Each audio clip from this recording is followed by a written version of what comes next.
tal? Muy buenos días, es miércoles 4 de mayo, todo el equipo de Noticiero Hechos está listo, está preparado para llevarle las noticias más destacadas, lo último que ha ocurrido en nuestro país y en el mundo. Y definitivamente en nuestro país hay mucho de lo que vamos a conversar sobre las capturas que se han realizado el día de ayer, que tomó por sorpresa algo que no se había anunciado. Esta es sin duda la imagen que ha acaparado la atención de todos, la detención de Raúl Mijango, exmediador de la tregua entre pandillas, captura de la que ya se había especulado desde semanas anteriores, pero que sorpresivamente se concretó el día de ayer en horas del mediodía en Ciudad Merliot, luego que la Fiscalía giró la orden de detención en contra de 21 vinculados a este proceso, tras finalizar lo que el jefe del Ministerio Público ha calificado como una primera fase en la etapa de las investigaciones en torno a este caso, que sin duda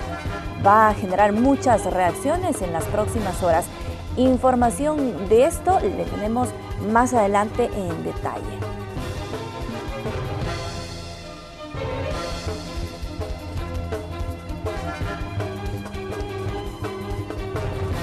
Y bueno, mucho de lo que estaremos hablando sobre este tema al respecto. Buenos días, Lorena. Carlos, ¿cómo estás? Buenos días, buenos días. Bueno, sí, nos ha sorprendido a todos, pero sin embargo, como bien Célida acotaba, es una información o es algo de lo que se venía especulando o se venía esperando ya desde hace varias semanas.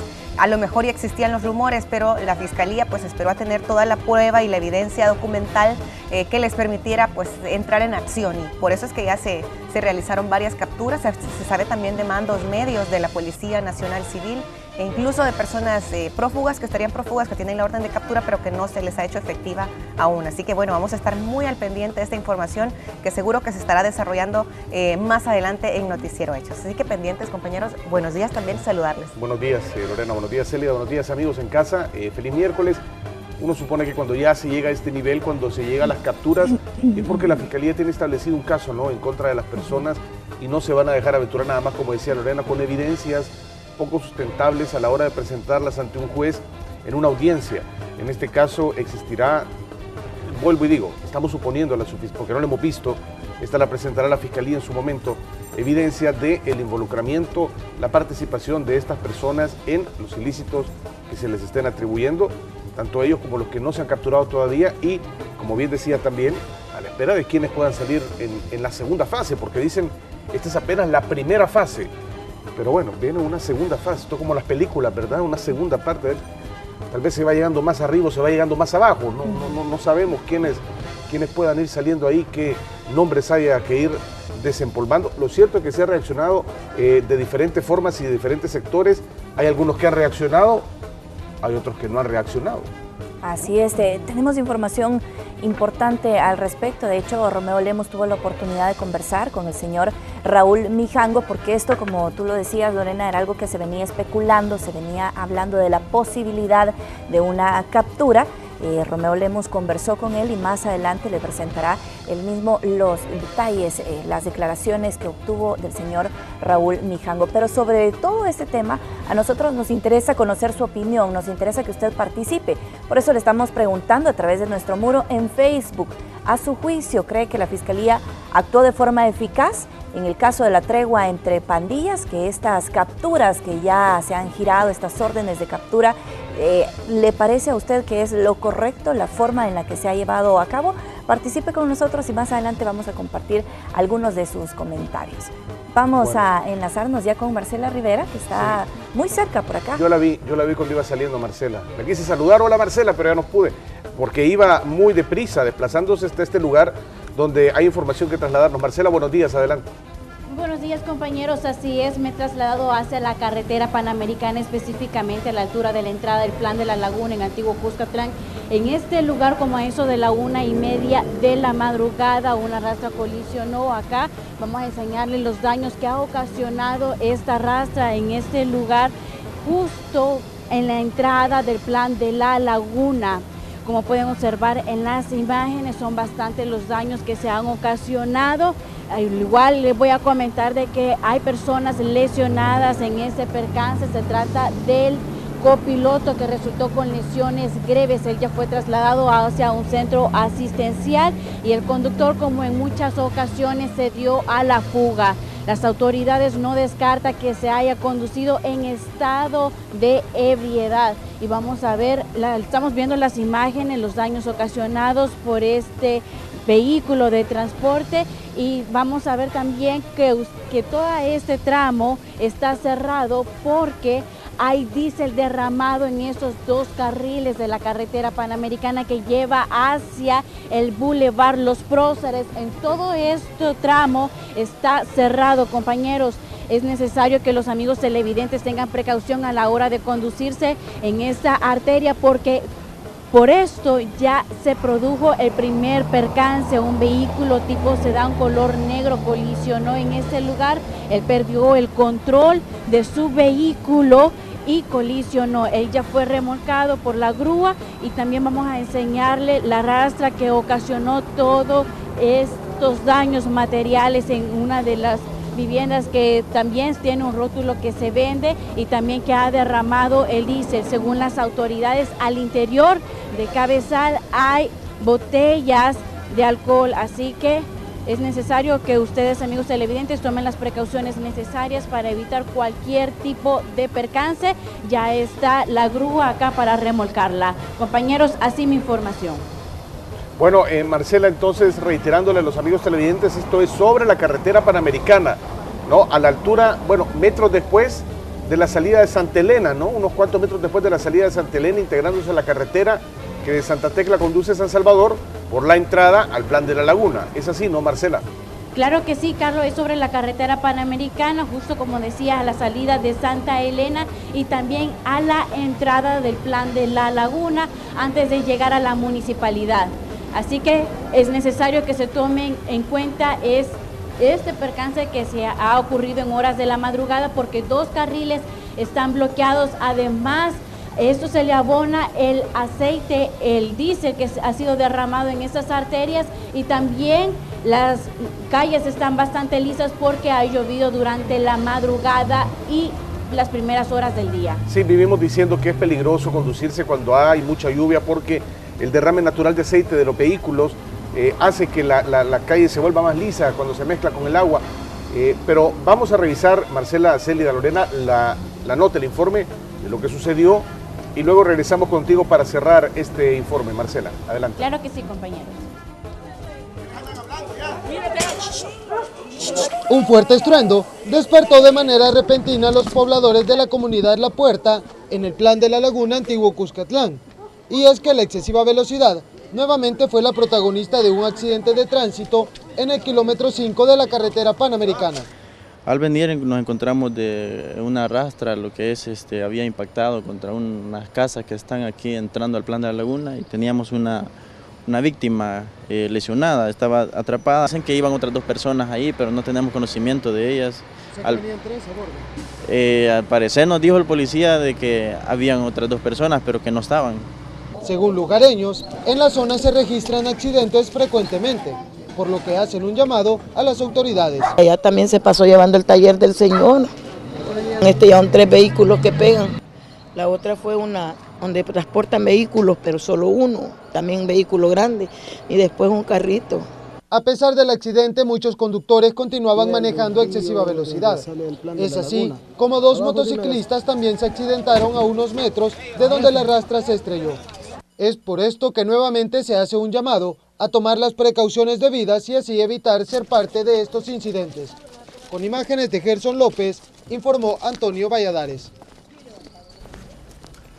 Bueno, Marcelo, eso es lo que estábamos revisando en el informe, cómo quedó el tráiler ¿no? El cabezal. ¿Se imaginan el susto de las personas dormidas a esa hora y escuchar solo el impacto, ¿no? O antes el frenado del vehículo, si acaso este señor pudo frenar, y luego el golpe. Marcela, ¿qué falta para que se retire o cuánto faltará para que retiren de ahí este cabezal, el contenedor y todo lo que está ocasionando el cierre parcial de estos carriles?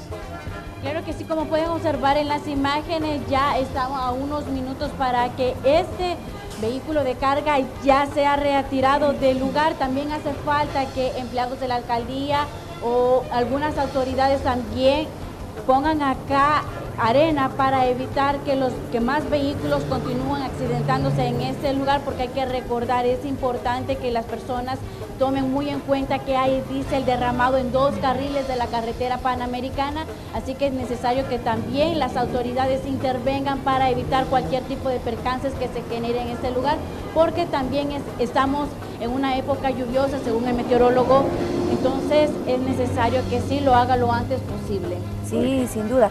Mucha precaución para las personas que tienen que conducir normalmente por esa vía.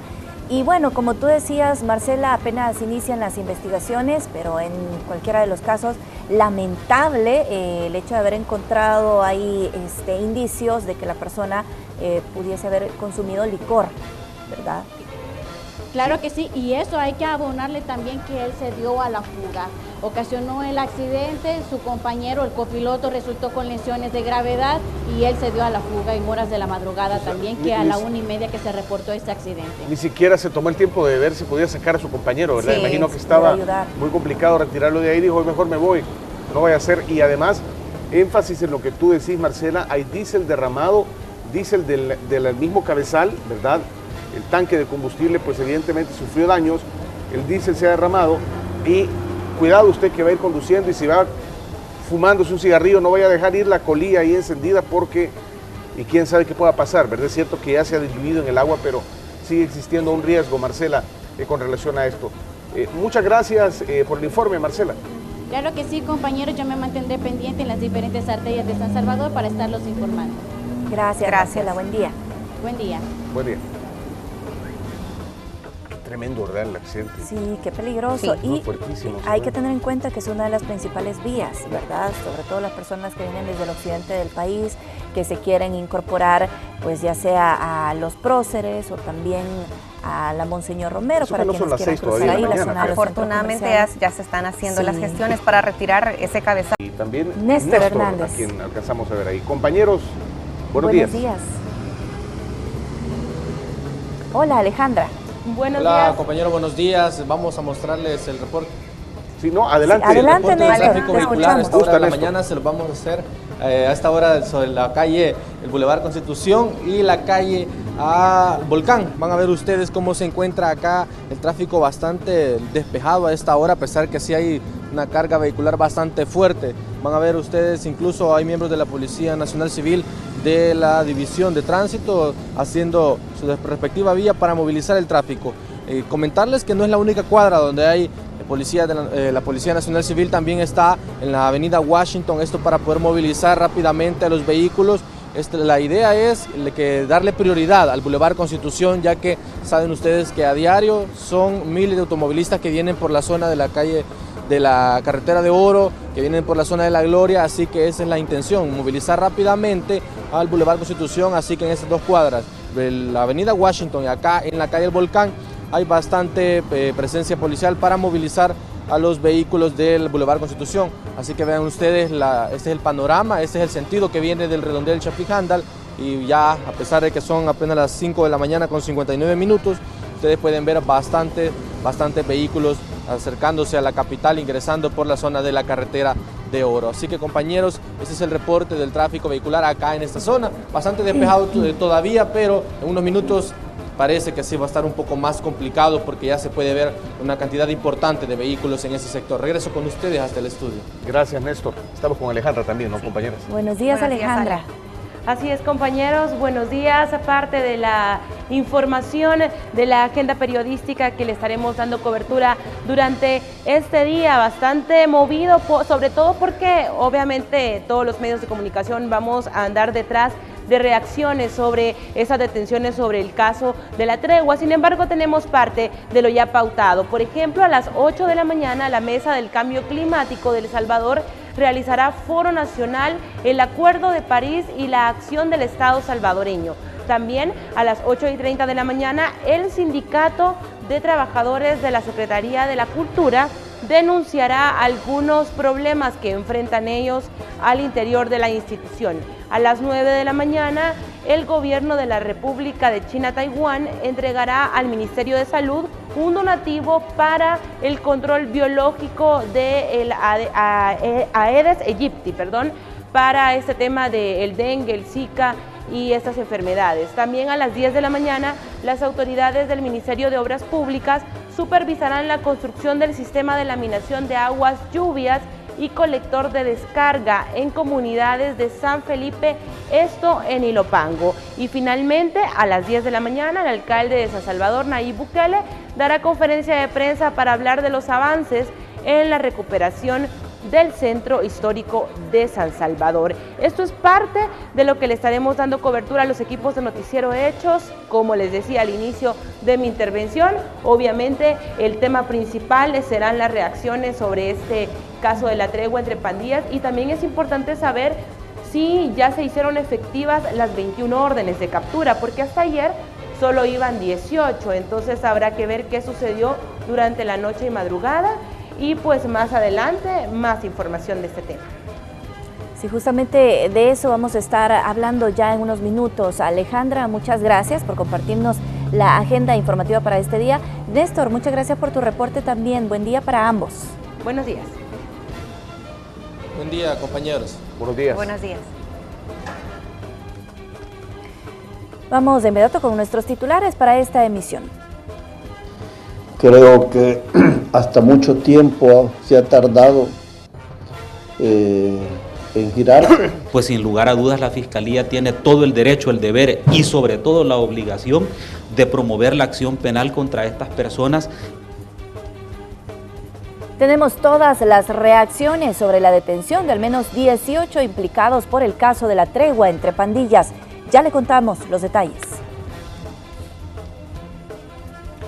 Los partidos políticos empiezan a ponerse de acuerdo para otorgarle más fondos al gobierno para la seguridad.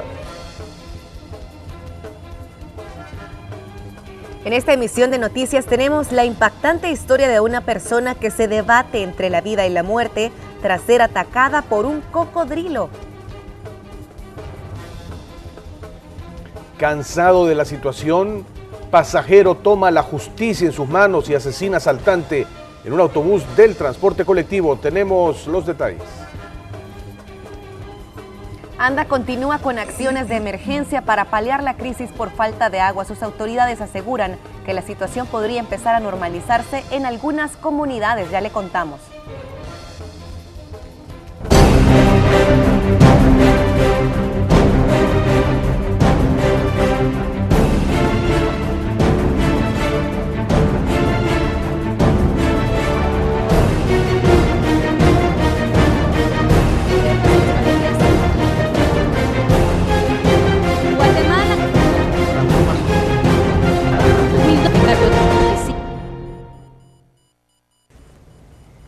...21 órdenes de captura giró la Fiscalía General de la República tras finalizar la primera parte de la investigación sobre la tregua entre pandillas. El jefe del Ministerio Público dio detalles de cómo operó la línea de corrupción en las cárceles durante la tregua. Funcionarios y empleados públicos se valieron de sus cargos para cometer diversos delitos. Las capturas vinculadas a la tregua entre pandillas revelan un secreto a voces: los innumerables ilícitos cometidos durante más de un año en las cárceles del país, hechos, según la investigación, apadrinados por exfuncionarios públicos. Promovieron beneficios ilegales a los reos, como facilitar la prostitución en los centros penales, la introducción de objetos prohibidos de diversa índole, computadoras, teléfonos, etc. Se instalaron servicios de televisión por cable digital en los centros penales, lo hemos establecido. Se utilizaron recursos del Estado en la promoción de la tregua.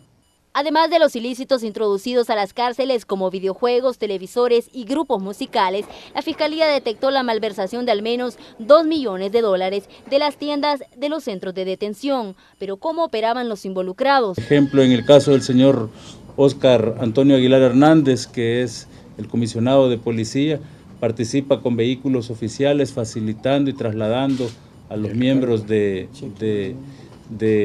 pandillas. Nelson Rauda, director general de centros penales, Él, tenemos establecido por testimonio que recibió, él manejaba fondos, manejaba dinero y distribuía fondos. ¿De dónde provenían esos fondos? Él tendría que decirlo. La cabeza de esta estructura que benefició a pandilleros durante la tregua fue Raúl Mijango y el exdirector de centros penales Nelson Rauda, quienes están acusados de agrupaciones ilícitas e introducción de objetos prohibidos. En este momento esa es la estructura que tenemos. Si hay otras cabezas, bueno, ellos lo sabrán. Pero ¿cómo un hombre que no pertenecía al gabinete de gobierno del expresidente Funes pudo dirigir beneficios para cientos de privados de libertad? Al cuestionarle al fiscal sobre si el ministro de Seguridad en ese entonces pudo estar involucrado o incluso el expresidente de la República, esto responde. Si no tenemos cooperantes directos que nos digan, yo recibí orden, ¿verdad?, de determinado funcionario para cometer estos ilícitos, es bien difícil proceder.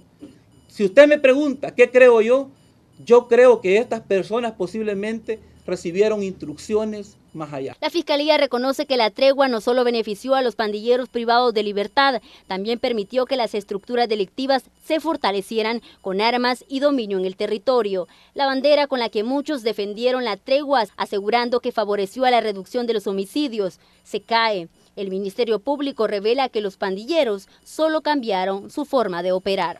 Probamos la teoría que efectivamente los homicidios no habían bajado, sino que la tendencia era a ocultar, digamos, esa evidencia principal que era el cadáver.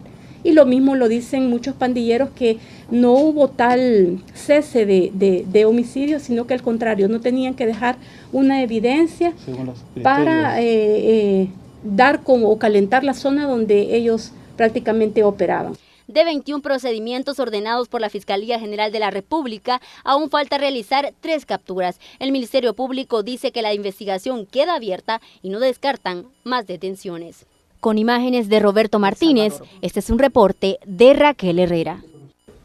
Y el director de la Policía Nacional Civil, Howard Cotto, confirmó que 3 mandos policiales están detenidos por su presunta participación en el caso de la tregua entre las pandillas. En total son unas 18 personas las capturadas de un total de 21 órdenes giradas por la Fiscalía. El comisionado Óscar Aguilar Hernández, actualmente jefe del Comando Conjunto de Seguridad Pública de la Policía Nacional Civil, el subinspector Juan Roberto Castillo Díaz, colaborador del Centro de Operaciones de la Policía Nacional Civil, el inspector Luis Alonso Aguilar Marín, colaborador en el área de inteligencia, también el señor José Adrián Abarca Molina, que es colaborador actual en la Fuerza Armada. Además, la jefe de la Unidad Antipandillas de la Fiscalía General de la República habló de los beneficios que recibieron los pandilleros en las prisiones, muchos de los cuales implicaron incluso violar los reglamentos, como por ejemplo habló de fiestas y pedidos de comida rápida. Ingresaron una cantidad exorbitante de cajas de pollo campero, como son 1.605 cajas de pollo campero, es decir, hacían peticiones de comida rápida a cualquier hora del día, violando el reglamento. El ingreso de la Orquesta Sonora Dinamita en el Centro Penal de Ciudad Barrios. Como pueden ver, la fecha de ingreso fue del 30 de diciembre, sin embargo se ha quedado acreditado que tuvo una permanencia casi de 4 a 5 días dentro del interior del centro penal y que lo denominaron como fiesta de fin de año. Los detenidos por supuestos vínculos a la tregua entre pandillas son el comisionado Óscar Aguilar Hernández, jefe del Comando Conjunto de Seguridad Pública, el subinspector Juan Roberto Castillo Díaz, colaborador del Centro de Operaciones de la Policía Nacional Civil, el inspector Luis Alonso Aguilar Marín, colaborador en inteligencia. Como ex autoridades de penales también figuran José Adrián Abarca Molina, exdirector del Centro Penal de Izalco, Félix Antonio Ruiz Soto, exdirector del Penal de Ciudad Barrios, Rigoberto Palacios Carrillo, exdirector del Centro Penal de Morazán, José Antonio Maza Rodríguez, director del Penal de Zacatecoluca, Miguel Ángel Abarca, director del Centro Penal de Cojutepeque, Juan José Cepeda Mejía, exdirector del Centro Penal de Izalco y de Sensuntepeque, mira. Aparte, la lista es extensa, ¿no? Célida, también está, bueno, ya decía San José Adrián, Raúl Mijango, el ex mediador de la tregua entre pandillas, psicólogos, educadores o asesores jurídicos también de diversos consejos criminológicos. Sandra Marilín Campos de Martínez, Maricruz Hernández de Pacheco, Carmen Elena Arevalo Mata, Nancy Eugenia Escobar, Margot Ivania Tobar, Arija Vanessa Torres, Sara Encarnación Hernández, y estos son los nombres, ¿no?, que se han revelado en esta primera etapa, en esta primera fase, como se le dio como se le ha llamado, ¿no?, Célida, de acuerdo a lo que expresaban las autoridades en su momento. Así es. Ayer por la tarde la Fiscalía General de la República ofreció una conferencia de prensa donde destacaba algunos puntos importantes que queremos nosotros compartir con ustedes. Esto solo durante la primera fase de una larga investigación. Las pruebas que nosotros en este momento hemos recogido son en contra de estas personas y a este nivel. Sí tenemos indicios que desde la institucionalidad se estaba cooperando con el proceso de tregua. Pero además el fiscal le hizo un llamado a quienes podrían estar interesados en pactar una nueva tregua entre las pandillas. Escuchemos lo que dijo. Aquellos que en este momento se encuentran en un nivel de consideraciones de temas de tregua deberían de abstenerse de hacerlo, ni particulares ni funcionarios, ¿verdad?, ni funcionarios extranjeros con cargos en nuestro país, no lo debieran de hacer.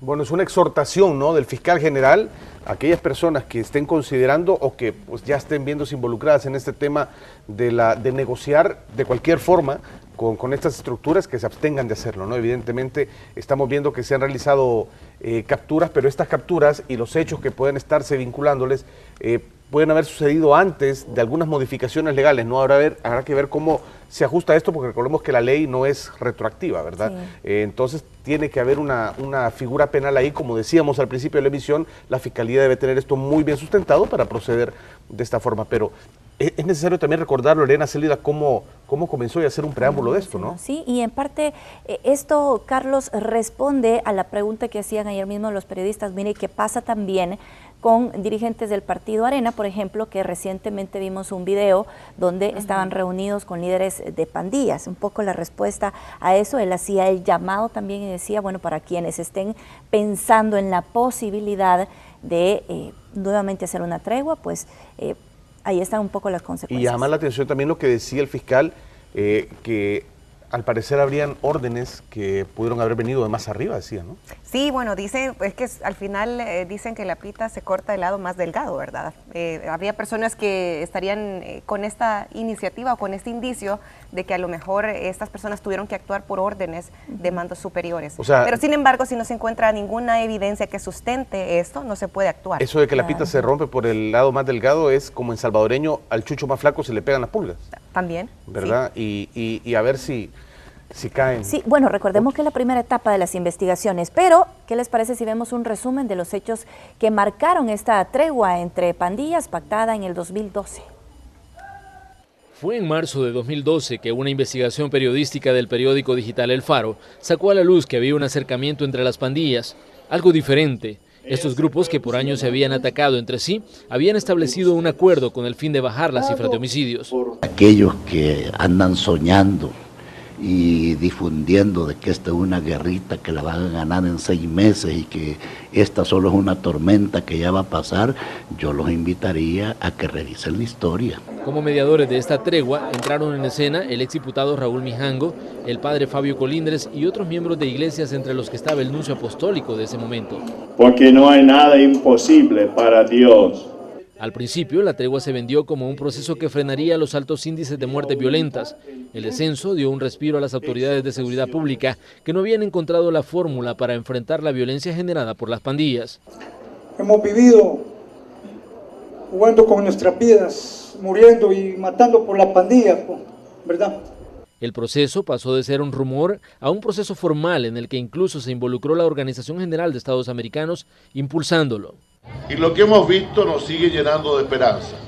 La baja de homicidios fue la parte que conoció la ciudadanía como beneficio, pero los críticos de la tregua señalaron que algo no andaba bien. En esos días se dispararon las desapariciones. En todo momento, el gobierno del expresidente Mauricio Funes señaló que ellos nunca tuvieron una participación directa en el tema tregua. Funes dijo una y otra vez que ellos solo fueron facilitadores, aunque hacía suyos los resultados del proceso que bajó de forma estrepitosa las muertes violentas. Incluso en un foro internacional, Funes anunció que El Salvador había vivido por fin un día sin homicidios, lo que le dio más relevancia al acercamiento entre las pandillas. Pero mientras por un lado se hablaba de la baja de crímenes, por el otro, los cabecillas de estos grupos salían del penal de máxima seguridad y eran recibidos como estrellas de rock en las cárceles a donde hacían giras acompañados por los mediadores Raúl Mijango y Fabio Colindres. Si bien los funcionarios de la administración Funes, como el ministro de Seguridad en ese entonces, David Munguía Payés, y el director de centros penales, Douglas Moreno, afirmaban no tener participación en la tregua, era común que hablaran de los beneficios. La idea de los municipios libres de violencia, ellos los han llamado santuarios, nosotros los vamos a llamar libres de violencia. A medida el proceso fue avanzando, las pandillas entregaron armas en plazas públicas y se comenzó a firmar pactos por municipios que se declaró como territorios libres de violencia. El país ya no puede estar dividido entre pandilleros y todos nosotros. El fiscal general de la República en ese entonces, Luis Martínez, expresó en todo momento su desacuerdo con esta relación entre las pandillas y la denominó una tregua hipócrita. Anunció investigaciones, hizo amenazas, pero al final solo citó a los participantes y les tomó declaración. La clase política, si bien criticó, nunca se involucró lo suficiente para poner fin a un proceso que transcurría entre luces y sombras. Algunos cabecillas de pandillas que hablaban del proceso se atrevían a compararlo con la firma de los acuerdos de paz en 1992. A medida el tiempo pasó, la tregua comenzó a empañarse, fue objeto de más críticas y hubo relevos incluso de funcionarios en el gabinete de gobierno y los privilegios para los pandilleros comenzaron a ser cosa del pasado, al grado que muchos regresaron al penal de máxima seguridad y El Salvador volvió a ver una vez más la cara de la violencia con los altos índices de homicidios. El año 2015 cerró con más de 6.600 muertes y los primeros meses de 2016 la espiral de violencia ha continuado. Este es un reporte de Manuel Burgos. Muchas gracias, Manuel. Y bueno, como era de esperarse, compañera Célida Lorena, después de las detenciones y de las declaraciones de los fiscales del caso y de la Policía Nacional Civil, pues han habido reacciones en la Asamblea Legislativa. Veamos a continuación. En la Asamblea Legislativa, el giro que ha dado la investigación de la tregua entre pandillas ha tomado por sorpresa a los diputados, aunque muchos consideran que era algo que tendría que haber pasado antes. Mi satisfacción por estas órdenes administrativas, creo que hasta mucho tiempo se ha tardado en girarse. Pues sin lugar a dudas la Fiscalía tiene todo el derecho, el deber y sobre todo la obligación de promover la acción penal contra estas personas independientemente del vínculo que tengan, independientemente de la situación a la cual pertenezcan estas personas o a sus vínculos políticos, económicos o de otra naturaleza. El FMLN se ha desvinculado de la tregua a nivel del Ejecutivo y en el Legislativo pasa igual. Todos afirman que deben investigarse a todos los participantes en la tregua. Que se está capturando a las personas involucradas en la tregua. Y uno de los principales protagonistas de eso fue Monseñor. Y Monseñor siempre dijo que él actuó con el aval de la conferencia episcopal. Pero no solo es Mijango. Aquí también hay otras personas como este señor Lugers que está involucrado. A pesar de que la tregua afectó a todo el país, la Asamblea Legislativa únicamente se dedicó a observar lo que estaba ocurriendo y nunca intentó frenar el proceso. Para los diputados, hoy la situación ha cambiado y es por ello que hacen planteamientos y piden que se haga justicia. Con imágenes de Gerson López, informó Antonio Valladares. Y esta es la reacción del secretario de Seguridad Multidimensional de la Organización de los Estados Americanos, quien participó en algunos actos organizados durante la tregua entre pandillas. Escribió en su cuenta de Twitter: ¡qué vergüenza! Hay que seguir esto con cuidado. Es parte de las reacciones que suceden también en redes sociales al notar la noticia pues que publicó también el periódico en línea El Faro.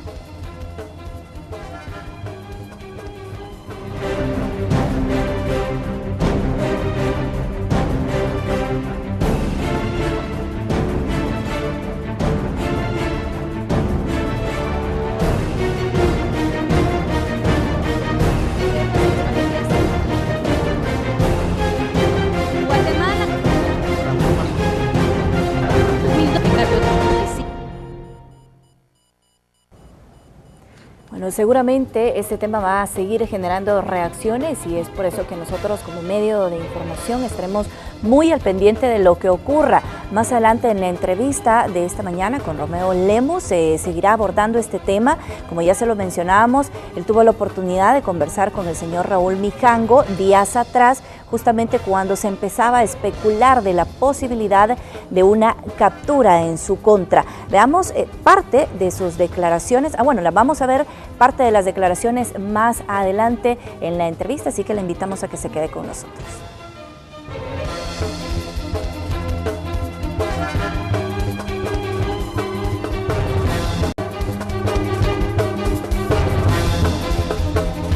Gracias por continuar con nosotros, compañeras. Recuerdan que al principio de la emisión platicamos del caso de esta persona que, bueno, como muchos, suponemos, como usted, amigo, que hoy abordará una unidad del transporte colectivo, a veces nos cansamos, ¿verdad?, de tanta delincuencia. Pues ayer se dio un caso muy parecido. Un pasajero de una unidad de transporte público, cansado de los actos de violencia y la delincuencia, decidió defenderse contra un delincuente. Veamos qué es lo que sucedió.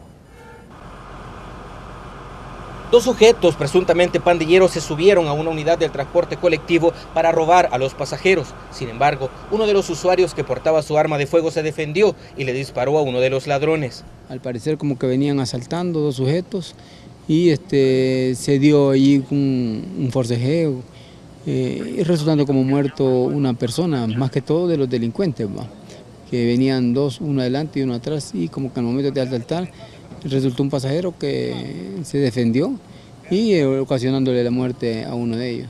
El cuerpo del asaltante fue bajado sobre la calle 3, Boulevard El Acero de Ciudad Merliot, en Antiguo Cuscatlán. Este no pudo ser identificado, pero se presume era un joven de entre 25 a 30 años. El otro sujeto saltó de la unidad al ver lo sucedido con su compañero. La víctima es un sujeto desconocido. Según la información, tenemos una hipótesis por las personas que estaban en el lugar, la vigilancia privada, dice que observó el cuerpo y logró ver un autobús del transporte colectivo que se retiraba del lugar. El sujeto sí tiene impactos producidos por proyectiles de armas de fuego y eso es lo que tenemos nada más. El sujeto no tenía documentación, no tenemos personas que lo conozcan, no es conocido el lugar. No es la primera vez en lo que va del año que la población toma la justicia por su propia mano. Sin embargo, las autoridades advierten del peligro de la acción. Además, dicen que en la zona delincuentes de otros lugares vienen a cometer sus fechorías, por lo que esperan redoblar los patrullajes en la zona. Con imágenes de José Delgado, este es un reporte de Víctor Menjiva. Policías y delincuentes se enfrentaron en una colonia al sur de San Salvador. Veamos qué pasó. Esa es la tranquilidad que ha sido irrumpida por los delincuentes en la colonia Lomas del Edén en Santo Tomás, donde un enfrentamiento entre la policía y un grupo de criminales dejó como resultado un pandillero fallecido en el intercambio de disparos. Eran como 6 sujetos, pandilleros, intercambio de disparos, y ahorita tenemos un palabrero de la MS fallecido en el intercambio de disparos. Ahorita el pandillero fallecido tiene un arma, una escopeta como trabuco, hechizo, percutado. En los alrededores han sido identificados campamentos y tatús que los delincuentes utilizan para planear fechorías. Tenemos varios días de andar tras unas estructuras criminales que han andado asediando estos sectores. No hemos descansado y este día, desde ayer andamos detrás. Ayer se encontraron campamentos, colchas, colchones en veredas. Hemos hecho fuertes peinadas del territorio y se encontró eso. Luego de un fuerte operativo que se extendió por varias horas, se logró la captura de presuntos pandilleros que participaron en el enfrentamiento. Con imágenes de Gerson López, informó Antonio Valladares. ¿Cómo están? Un gusto saludarles. Bienvenidos a la entrevista de Canal 12. Esta mañana vamos a conversar estamos esperando al doctor Miguel Fortín, que lo hemos invitado también para conocer su opinión. ¿Por qué? Porque ha sido uno de los principales críticos de la tregua en nuestro país, pero está con nosotros desde ya Giovanni Galeas, a quien damos la más cordial bienvenida. Giovanni, gracias. Muchas gracias por acompañarnos. A ti, y saludo a Astor. Muchas gracias. Y está Astor también, Astor Escalante. Muchas gracias, Astor, por acompañarnos también. Bienvenido. Gracias. Muchas gracias, un gusto compartir esta tribuna y a la orden. Vamos a incorporar cuando llegue a los estudios al doctor Miguel Fortín. A ver, el tema es precisamente esta redada que hizo ayer la Fiscalía General de la República de nuestro país, una redada que algunos ya se la esperaban o la estaban pidiendo, ¿no? Estaban solicitando de que pues la Fiscalía General de la República actuara respecto al tema de la tregua. Esto, después de las capturas, digo, lo que deja claro es que sí hubo una tregua, para aquellos que lo dudaban, pero como lo dijo el fiscal general de la República ayer, mire, la tregua no es ilegal. Lo que se hizo en el marco de la tregua en sí es lo ilegal, ¿no? Los ilícitos, y de tal forma que hay orden de captura contra 21 personas. 18 de ellas, entiendo, ya están capturadas, pero faltan al menos 3 personas que capturar después de las órdenes giradas por la Fiscalía General de la República. Entre los más conocidos está Raúl Mijango, uno de los principales mediadores de la tregua entre las pandillas, y hay que ser muy claro y decirlo francamente, durante ese marco hubo 3 personas visiblemente metidas en el tema de la tregua, que era Monseñor Colindres y estaba también además Paolo Lurs. Estos 2 no han sido capturados y tampoco tienen orden de captura, lo ha hecho el fiscal general. Han sido mencionados, como también el general David Munguía Payés, ministro de la Defensa Nacional, y el mismo expresidente de la República, Mauricio Funes, no han sido capturados ni tienen orden de captura. Dijo el fiscal que esta es una primera fase, en una primera fase están estas capturas y que continúan las investigaciones. Es más, dijo el fiscal también que en el marco de esta investigación se ha abierto otro proceso para investigar cómo se gastaron $2 millones al interior de los centros penitenciarios de nuestro país. ¿Dónde fue a parar esa plata que dijo es plata del Estado? Total, así están las cosas. Antes de darle la palabra a nuestros invitados, quiero comentarles que tengo una entrevista que de alguna manera pues la teníamos en archivo, guardada, ahí con Raúl Mijango. Durante estas coyunturas que se han dado de posibles capturas de Raúl Mijango, de rumores fuertes de captura de Raúl Mijango, pues hicimos una entrevista con él y tenemos un fragmento más o menos de 4 minutos que ya lo vamos a compartir con ustedes para que escuchen cuáles son sus argumentos, qué es lo que dijo cuando le preguntamos sobre su posible captura y, bueno, qué piensa sobre las pruebas y las denuncias que hay en su contra. Giovanni, tu primera impresión sobre esta situación. Bueno, mi primera impresión son 2 cosas que creo muy importantes. Una es que el hecho es importante, lo que ha sucedido tiene trascendencia y en principio sí me satisface. Algo que yo he sostenido reiteradamente es, en El Salvador no necesitamos unas CICIG, no tiene sentido, hay una institucionalidad fuerte que se está consolidando cada vez más y esta es una muestra clara de eso, muy clara. Entonces, bueno, felicito a la Fiscalía por hacer bien su trabajo, por ir reduciendo dramáticamente los márgenes de impunidad en el país. Y el otro tema que también me parece muy trascendente, muy importante, ya luego hablaremos de la tregua, de otros impactos, sí, es la condición precaria en la que queda el general David Munguía Payés, no porque se haya probado nada contra él, no, sino porque está referenciado en la investigación y creo que por salud él debería dimitir, debería por lo menos separarse de su cargo mientras dure la investigación, porque es muy delicado el hecho de que el ministro de Defensa esté referenciado en una investigación que tuvo consecuencias tan graves como las que dejó la tregua y que, bueno, siga ahí en funciones en medio de un combate frontal contra las estructuras criminales y, bueno, quien es parte de la dirección de esta batalla, pues esté en esa investigación. Entonces yo creo que por salud debería de separarse por lo menos, al menos separarse. Aun cuando la Fiscalía no le ha hecho ningún vínculo, ¿no? Solo ha sido mencionado, dice la Fiscalía. Es referenciado en la investigación, claro. Pero aparte de eso, todos nosotros sabemos los niveles de involucramiento reales que el general dijo. Yo soy el padre intelectual de la tregua, eso no lo dijeron otros, lo dijo él. Yo soy el padre intelectual de la tregua. Entonces, bueno, yo no estoy diciendo que sea culpable de nada el general Munguía Payés, pero creo que por salud institucional, al menos mientras dura la investigación, sí sería saludable que dimitiera o que se separara. A ver, reconocer que es el padre intelectual de la tregua, ¿es reconocer implícitamente el cometimiento de algún delito? No. La tregua como tal, tú lo explicabas, la tregua como tal no es ilegal porque no fue entre el Estado y las pandillas en realidad. el Estado ayudó, promovió que hubiera una tregua entre los grupos pandilleros, pero en ese marco hubo una serie de beneficios hacia los pandilleros encarcelados y entre esos beneficios se introdujeron ilegalidades. Vean, bastantes ilegalidades, irregularidades, bueno, ahí están las capturas, pues, claro. Ahí está la investigación fiscal. No digo que el general tuviera esto, pero la tregua en sí misma tuvo efectos muy graves, fortaleció a las pandillas, su logística, su expansión territorial, eso ya está claro, que también lo dijo el fiscal. Entonces, en ese sentido, todas las prebendas que se dieron en el marco de la tregua, ¿no? Claro, los traslados, los plasmas. ¿Y quiénes sabían y quiénes consintieron este tipo de ilícitos al interior de los centros penitenciarios? Hay otra cosa, Romeo, lo digo por eso, pero no solo porque el general haya reconocido ser el padre intelectual de la tregua, sino porque hay un tema, la promoción de la idea de que las pandillas debían convertirse en partido político. También el general dio algunas declaraciones al respecto. Y el punto más importante es el siguiente: aquí aparece Raúl Mijango como que era el jefe, él daba las órdenes de todo esto. Hay una cadena de mando, obviamente. Alguien ordenó a los, incluso a los inspectores, a los policías metidos en este problema, pues recibieron órdenes. Bueno, bien, Astor, tu opinión respecto a este tema, los alcances de esto, el impacto que tiene, el significado que tiene para lo que decía Giovanni, ¿no? Para aquellos que de alguna manera, bueno, dicen, aquí es necesaria una CICIES, ¿verdad? Porque las instituciones no están funcionando, pero esta es una buena señal. Venimos de la captura de 2 redes de corrupción encabezadas por alcaldes también, ahora la Fiscalía le entra a este tema, pero bueno, ¿cuál es tu opinión respecto a esto? Bueno, yo creo ciertamente que las instituciones del país se están fortaleciendo.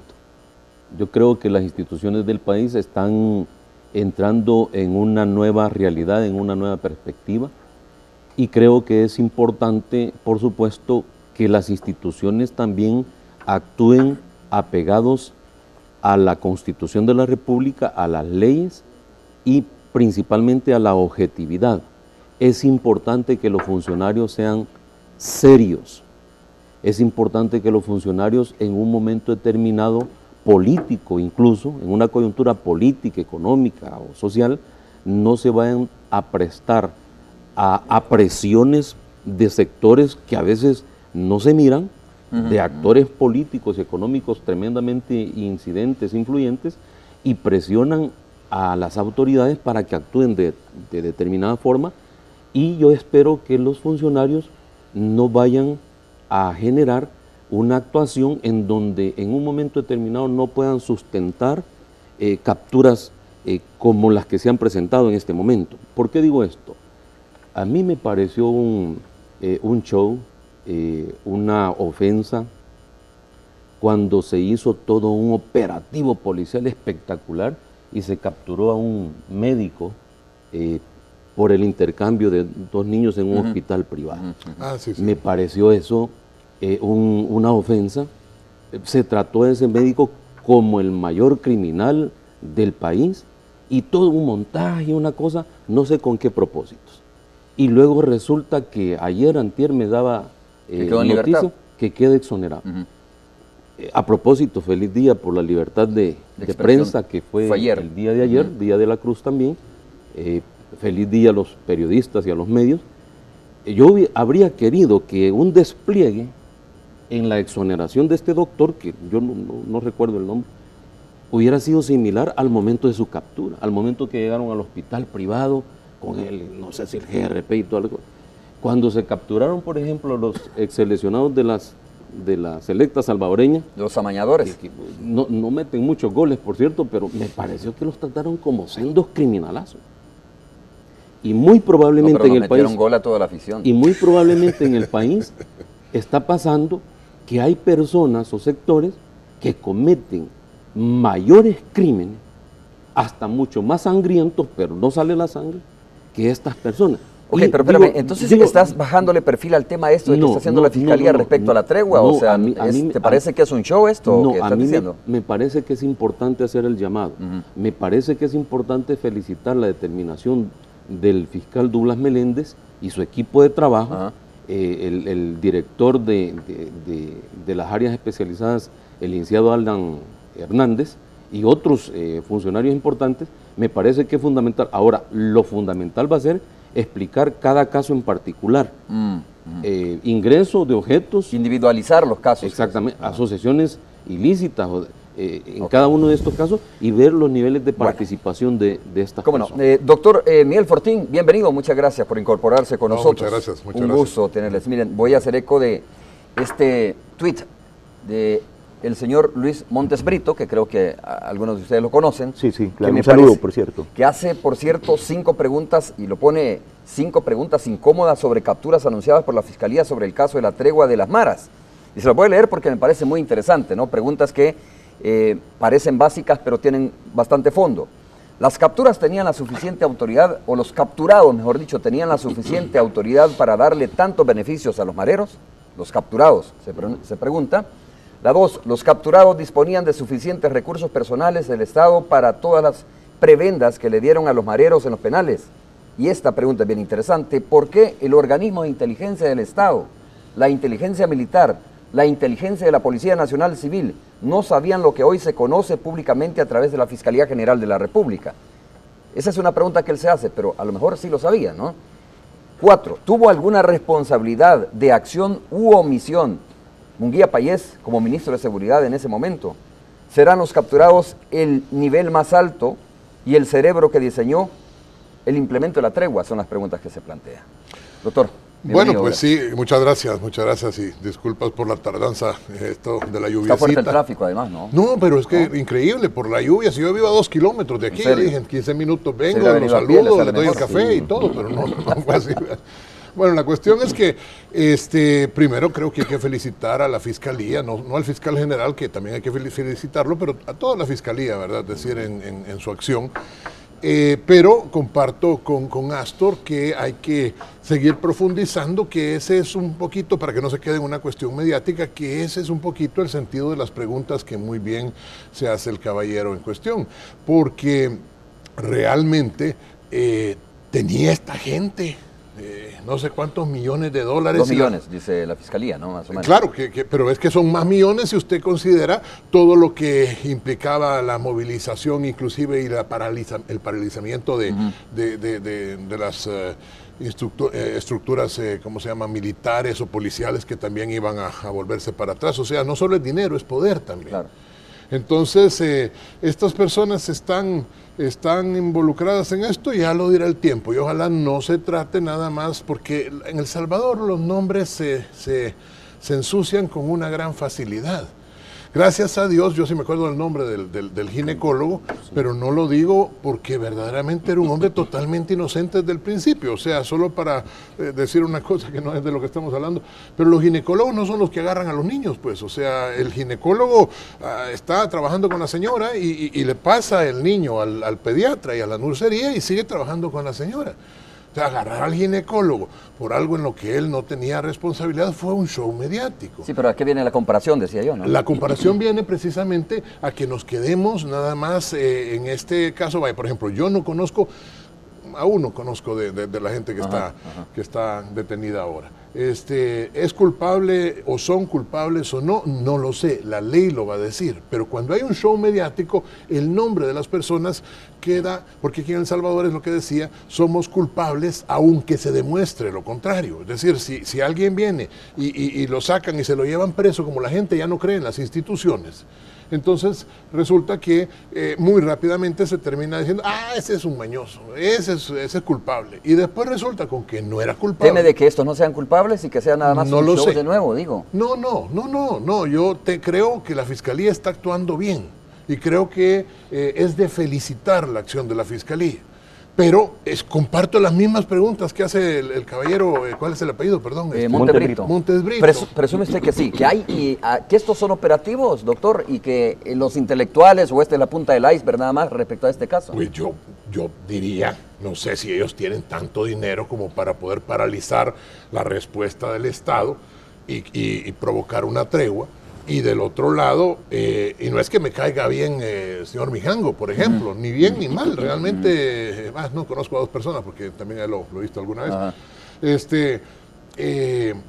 no me cae ni bien ni mal, pero no estoy de acuerdo, nunca lo estuve, y ustedes saben que yo fui un crítico muy fuerte de la tregua, no del diálogo, de la negociación sí, es decir, yo creo que hay que dialogar, que los humanos tenemos la necesidad de dialogar todo el tiempo, pero no de una tregua, sobre todo cuando está al margen de la ley y se comprometen en algunas cuestiones. Ahora, a lo que voy es que si tenían ellos tantos millones de dólares y la capacidad operativa como para paralizar ¿cómo se llama?, al Estado y provocar una tregua, bueno, pues lo va a decir la investigación. Si no es así, también espero que la investigación lo diga. Y si hay otras personas, sean de un bando o del otro, aquí no es cosa de bandos, aquí es cosa de honestos versus corruptos. Doctor, a la luz de lo que dijo usted antes de pasar al fragmento de la entrevista con Raúl Mijango, a la luz de lo que denunció en varias ocasiones usted de la participación de Raúl Mijango, ¿sí? ¿Le parece que hay suficientes elementos? Usted prácticamente lo acusó, ¿no?, en algunas conferencias, para ser capturado respecto a este caso. Bueno, yo no lo acusé, pues yo lo que sí dije es que llamaba poderosamente la atención el poder de convocatoria que este señor tenía, en cuanto a que decía, en 48 horas van a bajar los homicidios. Y señores, los homicidios bajaron en ese momento, pues, o sea, vamos a hacer tal cosa. Y es más, yo creo que todo esto tiene que ver con la reducción de los homicidios que ahora está habiendo. Es decir, creo que es parte de toda una serie de medidas que hay que aplaudir al gobierno, porque realmente creo que, por lo menos hasta este momento, han bajado los homicidios, espero yo que de manera sostenida. Todavía no podemos... Deberían de haber más capturas en esto. Es que sí, don Romeo, realmente...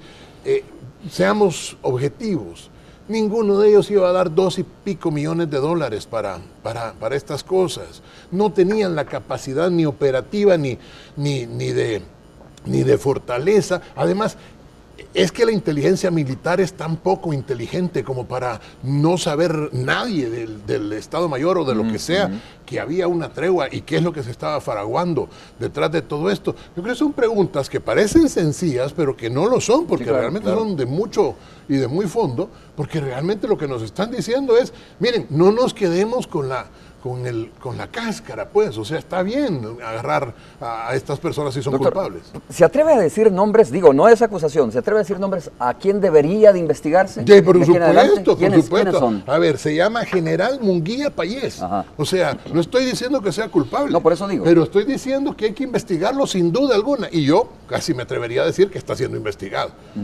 Y el otro, que no menciono porque he decidido no mencionar más su nombre, pero que fue presidente antes del actual y después del señor Saca. O sea, ese otro también debe ser investigado. Giovanni. Precisamente por eso, por este argumento mencionado por el doctor, creo que también aludió a él Astor y el amigo Montes Brito, es que yo pienso que es por salud institucional el general Munguía Payés, sin presumir responsabilidad de él en el asunto. De acuerdo. Sí, debe dimitir o al menos separarse de su cargo mientras dure la investigación, ¿verdad? Porque no es cuestión de que se está o no está, ya lo dijo el fiscal, está referenciado en la investigación, pero además por sentido común, por cuestión de cadena de mando, ¿verdad? Se puede presumir alguna responsabilidad.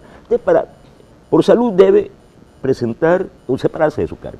Bueno, esto es importante. Yo creo que es fundamental exigirle a las autoridades que profundicen obviamente las investigaciones y que fortalezcan esas investigaciones. Creo que por conocer a la Fiscalía General de la República y conocer cómo funciona el sistema judicial del país, es también importante ponerle cuidado al famoso testigo criteriado. Es cierto. Hay que ver cuáles son los testigos criteriados. Habría que ver, yo escuché al fiscal general decir, bueno, los capturados tienen que hablar. Yo quiero decir que los capturados hablan si quieren, y si no quieren, no hablan. Pero yo creo que, como cualquier abogado un poco conocedor del derecho penal, no siempre nos vamos a confiar de un testigo criteriado, porque el testigo criteriado normalmente es un imputado y puede quemar o mencionar, perdón la expresión, hasta a sus mismos progenitores, a su madre o a su padre, por salvarse. Y el involucrar a otras personas sin pruebas fehacientes puede cometerse también una injusticia. Me parece que es importante que los delitos que se puedan estar mencionando, si por ejemplo ingresaron objetos a los centros penales, teléfonos o cualquier otro tipo de cosa, y fulano de tal, mengano de tal, dio la autorización, esa persona ya comete delito. En el 2005, por ejemplo, cuando yo estuve de director de penales, desgraciadamente teníamos que capturar a las personas, no capturarlas, sino que momentáneamente decir, retenerlas. Mire, tome el celular que usted intentó entrar, porque no era delito.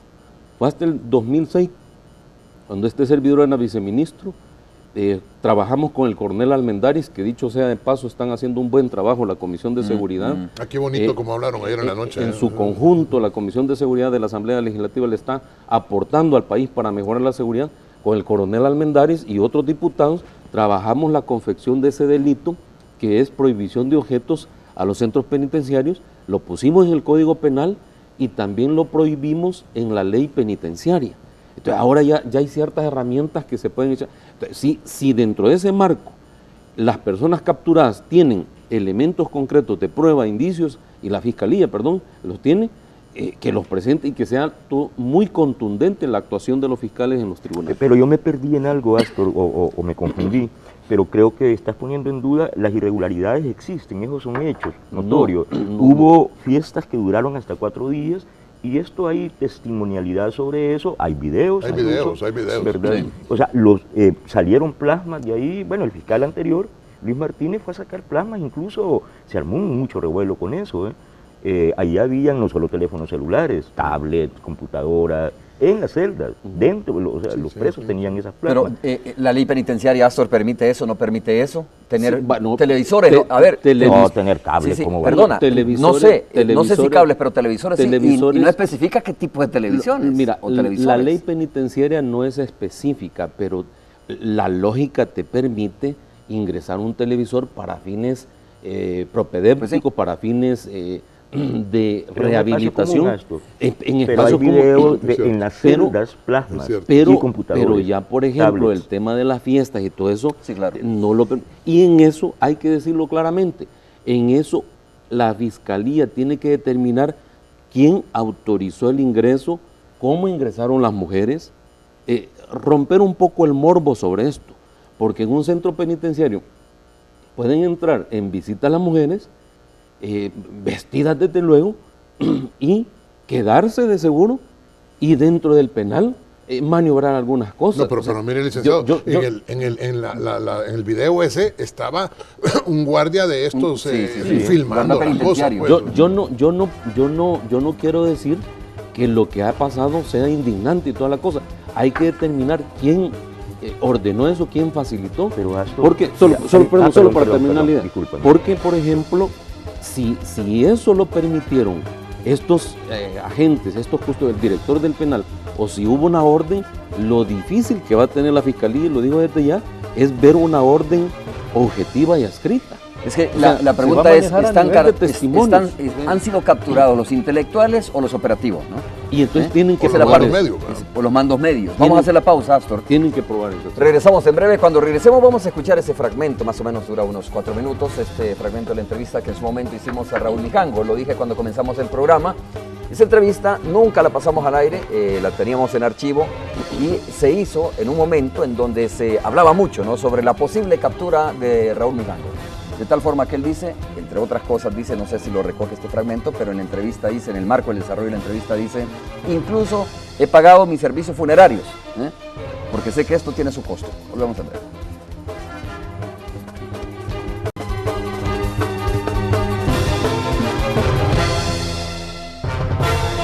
Bueno, estamos de regreso, gracias por continuar con nosotros. Además de ver el fragmento a continuación, esta pregunta sí creo que es importante entre las 5 planteadas por el doctor Brito, ¿verdad?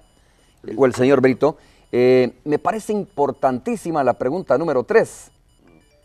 ¿Por qué el organismo de inteligencia del Estado, inteligencia militar, inteligencia de la PNC no sabían lo que hoy se conoce públicamente a través de la Fiscalía General de la República? Es decir, ¿lo sabían o no lo sabían?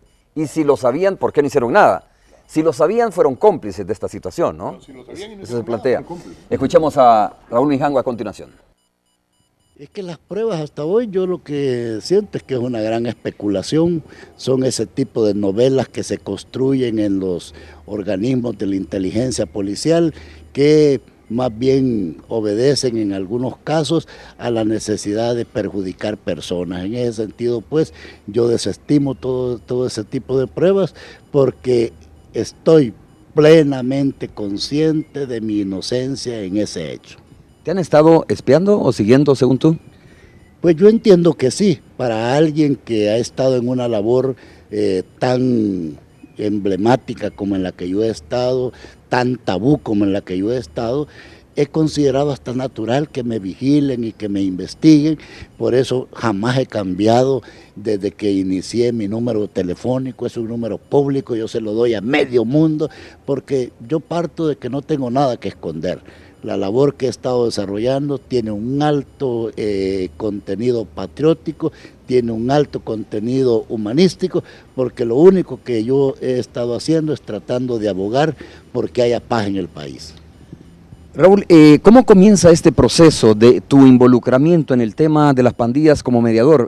Yo creo que esta acusación también que pesa contra ti en este momento y que podría culminar en lo que hemos hablado, ¿no? Cuando comenzamos esta entrevista, en una captura de parte de la Policía Nacional Civil, tiene también a la base algunas declaraciones tuyas que habrías vertido en algunos medios de comunicación y que Seguridad Pública las toma como un hecho de complicidad.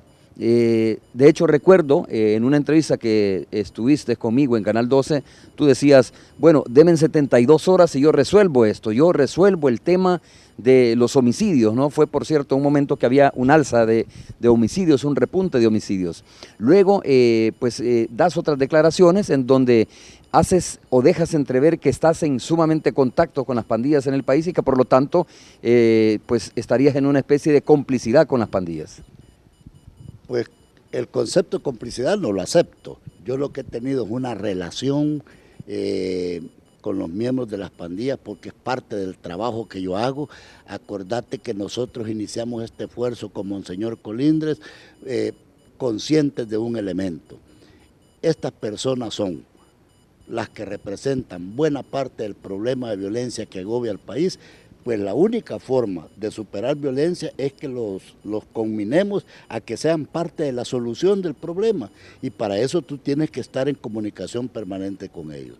Cuando reafirmé en tu programa de que en un espacio de 72 horas se podía generar una transformación en el control de la tasa de homicidios, es porque habíamos estado trabajando desde días antes con diferentes referentes de las pandillas en la dirección de buscar cómo volvíamos más efectivos los mecanismos para controlar que los problemas que terminan quitando de la vida a personas se pudiesen superar. Y últimamente, que lo hice también en tu programa y lo hice en otros, lo que realicé fue una exhortación al país y en específico a los miembros de pandilla a que hagamos un gran esfuerzo por recuperar la paz, por recuperar los niveles de reducción de homicidios que ya habíamos alcanzado, porque nadie nos puede negar que en un momento nosotros logramos una reducción significativa. Bajamos de 15 a 5 los fallecidos diarios en este país. Y si ya lo hicimos por 15 meses continuos, y si retomamos los mecanismos que hicieron posible eso, lo podemos volver a lograr. Bueno, ese es parte del fragmento. Giovanni, ¿cuál es su opinión? A ver, sobre lo que dijo, ¿no? Y la pregunta, además de escuchar tu opinión respecto a lo que dijo él, ¿qué de diferente hizo Mijango a que no haya hecho el padre Colindres, Paolo Lurs, que son los otros mediadores muy reconocidos de la tregua? Mira, aparte y que no están capturados, ¿no? Ni tienen orden de captura. Es que aparte del tema, hay algo común en las personas que mencionaste, a excepción, esto es a mi juicio, del padre Colindres o Monseñor Colindres, que tuvo una implicación de un tipo, pero que no se metió en esto concreto que voy a señalar y que creo que es parte del origen del problema y que es un aspecto muy serio. Los tres que he mencionado, Mijango, Luers, o que tú mencionaste, Luers, y el general Munguía Payés, tienen algo en común. Los tres han impulsado, han sugerido, han aludido a un proyecto político a partir de las maras, del voto que significa el entorno de las maras, que se calcula como en 500, 600 mil votos. De hecho, hubo quien los anduvo en los partidos, de los corridos de los partidos políticos, se sabe eso, fluye esta información de que hay partidos donde fueron a negociar estos votos. Entonces, el general Munguía Payés dijo en una ocasión, es que sería positivo que se conviertan en partido político los pandilleros. Mijango habló de formar ya, anunció la formación de un movimiento político. Y Paolo Luers, al comparar a las guerrillas con las pandillas, como un chantaje de decir, es que van a mutar a pandillas, esto era un chantaje, pero también en la sugerencia, en la proyección de que las pandillas y su entorno podían constituir un caudal de votos suficiente para, si fuera cierto, lo de los 500.000 o 600.000 para ser tercera fuerza política en el país, tener una representación legislativa bastante poderosa. Eso es prácticamente cooptar el Estado desde el crimen. Pero este proyecto existió, tan existió que Mijango anunció el impulso, la formación del movimiento político. Y ya Payés lo dijo en otro momento. Entonces, bueno, cualquiera puede decir... Por eso digo, ¿por qué solo él está capturado entonces? Si hay ¿Se está poniendo más o menos en el mismo nivel de participación o de aceptación? Yo me imagino... Perdón, solo voy a terminar el juicio. No, digo, existió esto y estas personas tienen en común, no es delito lo que estoy señalando, no es delito, estoy diciendo que esto se dio. Los delitos tienen que ver con irregularidades cometidas en el transcurso de la tregua en relación a los centros penales, ¿verdad? Y eso el fiscal tiene un historial que va a presentar en forma de requerimiento contra cada una de las personas. Esto ya no me corresponde a mí, yo estoy hablando de algo que fue notorio, que estuvo en prensa, que lo dijeron en entrevistas estas personas y que está a la base del problema. Ese cálculo, que a mi juicio es erróneo, muy erróneo el cálculo, porque es permitir desde el crimen la cooptación del Estado. Yo justamente en esa línea y siguiendo lo que explicaba ayer el fiscal general, es que creo que lo que debe de probarse son los delitos concretos, porque por ejemplo, ves que hay otros hechos que han impactado la vida política y la vida del país, como un video reciente que surge de dos altos dirigentes del Partido Arena, reunidos con altos cabecillas de las pandillas en el país, y donde se les pregunta, por ejemplo, qué piensan de Facundo Guardado como próximo ministro de Seguridad, casi como decirles, miren, qué piensan seguirse entendiendo con él en caso que ganemos las elecciones. O sea, eso es gravísimo eso, y has visto, por ejemplo, a estos actores políticos que han dicho claramente, yo no tengo ningún problema por haber conversado eso con los pandilleros, y lo cual es bien grave para el país, es cooptar el país, como tú muy bien dices, Giovanni, pero esa plática que tuvieron hasta ese momento, o sea, te lo estoy hablando desde el derecho penal, eso en sí no es delito, podría encontrarse la posibilidad de una especie de conspiración o la construcción de un delito, etcétera, pero lo que tiene que hacer la Fiscalía en estas capturas es decir, fulano de tal ingresó teléfonos, mengano de tal ingresó armas a los centros penales, fulano de tal ordenó esto y lo voy a probar de esta manera. Y cuidado, pienso yo, con el famoso testigo criteriado. ¿Por qué cuidado? Porque el testigo criteriado en el país, si bien es cierto que ha permitido resolver crímenes en el país, pero también han cometido sendas injusticias. Exactamente. Objetividad, profesionalidad y mucha ética, mucha responsabilidad en estas investigaciones. Doctor Fortín. Bueno, más o menos un poco en el sentido de lo que se ha estado hablando. Yo por eso lo decía al principio. Yo he sido y soy un crítico muy fuerte del proceso que se dio en llamar tregua.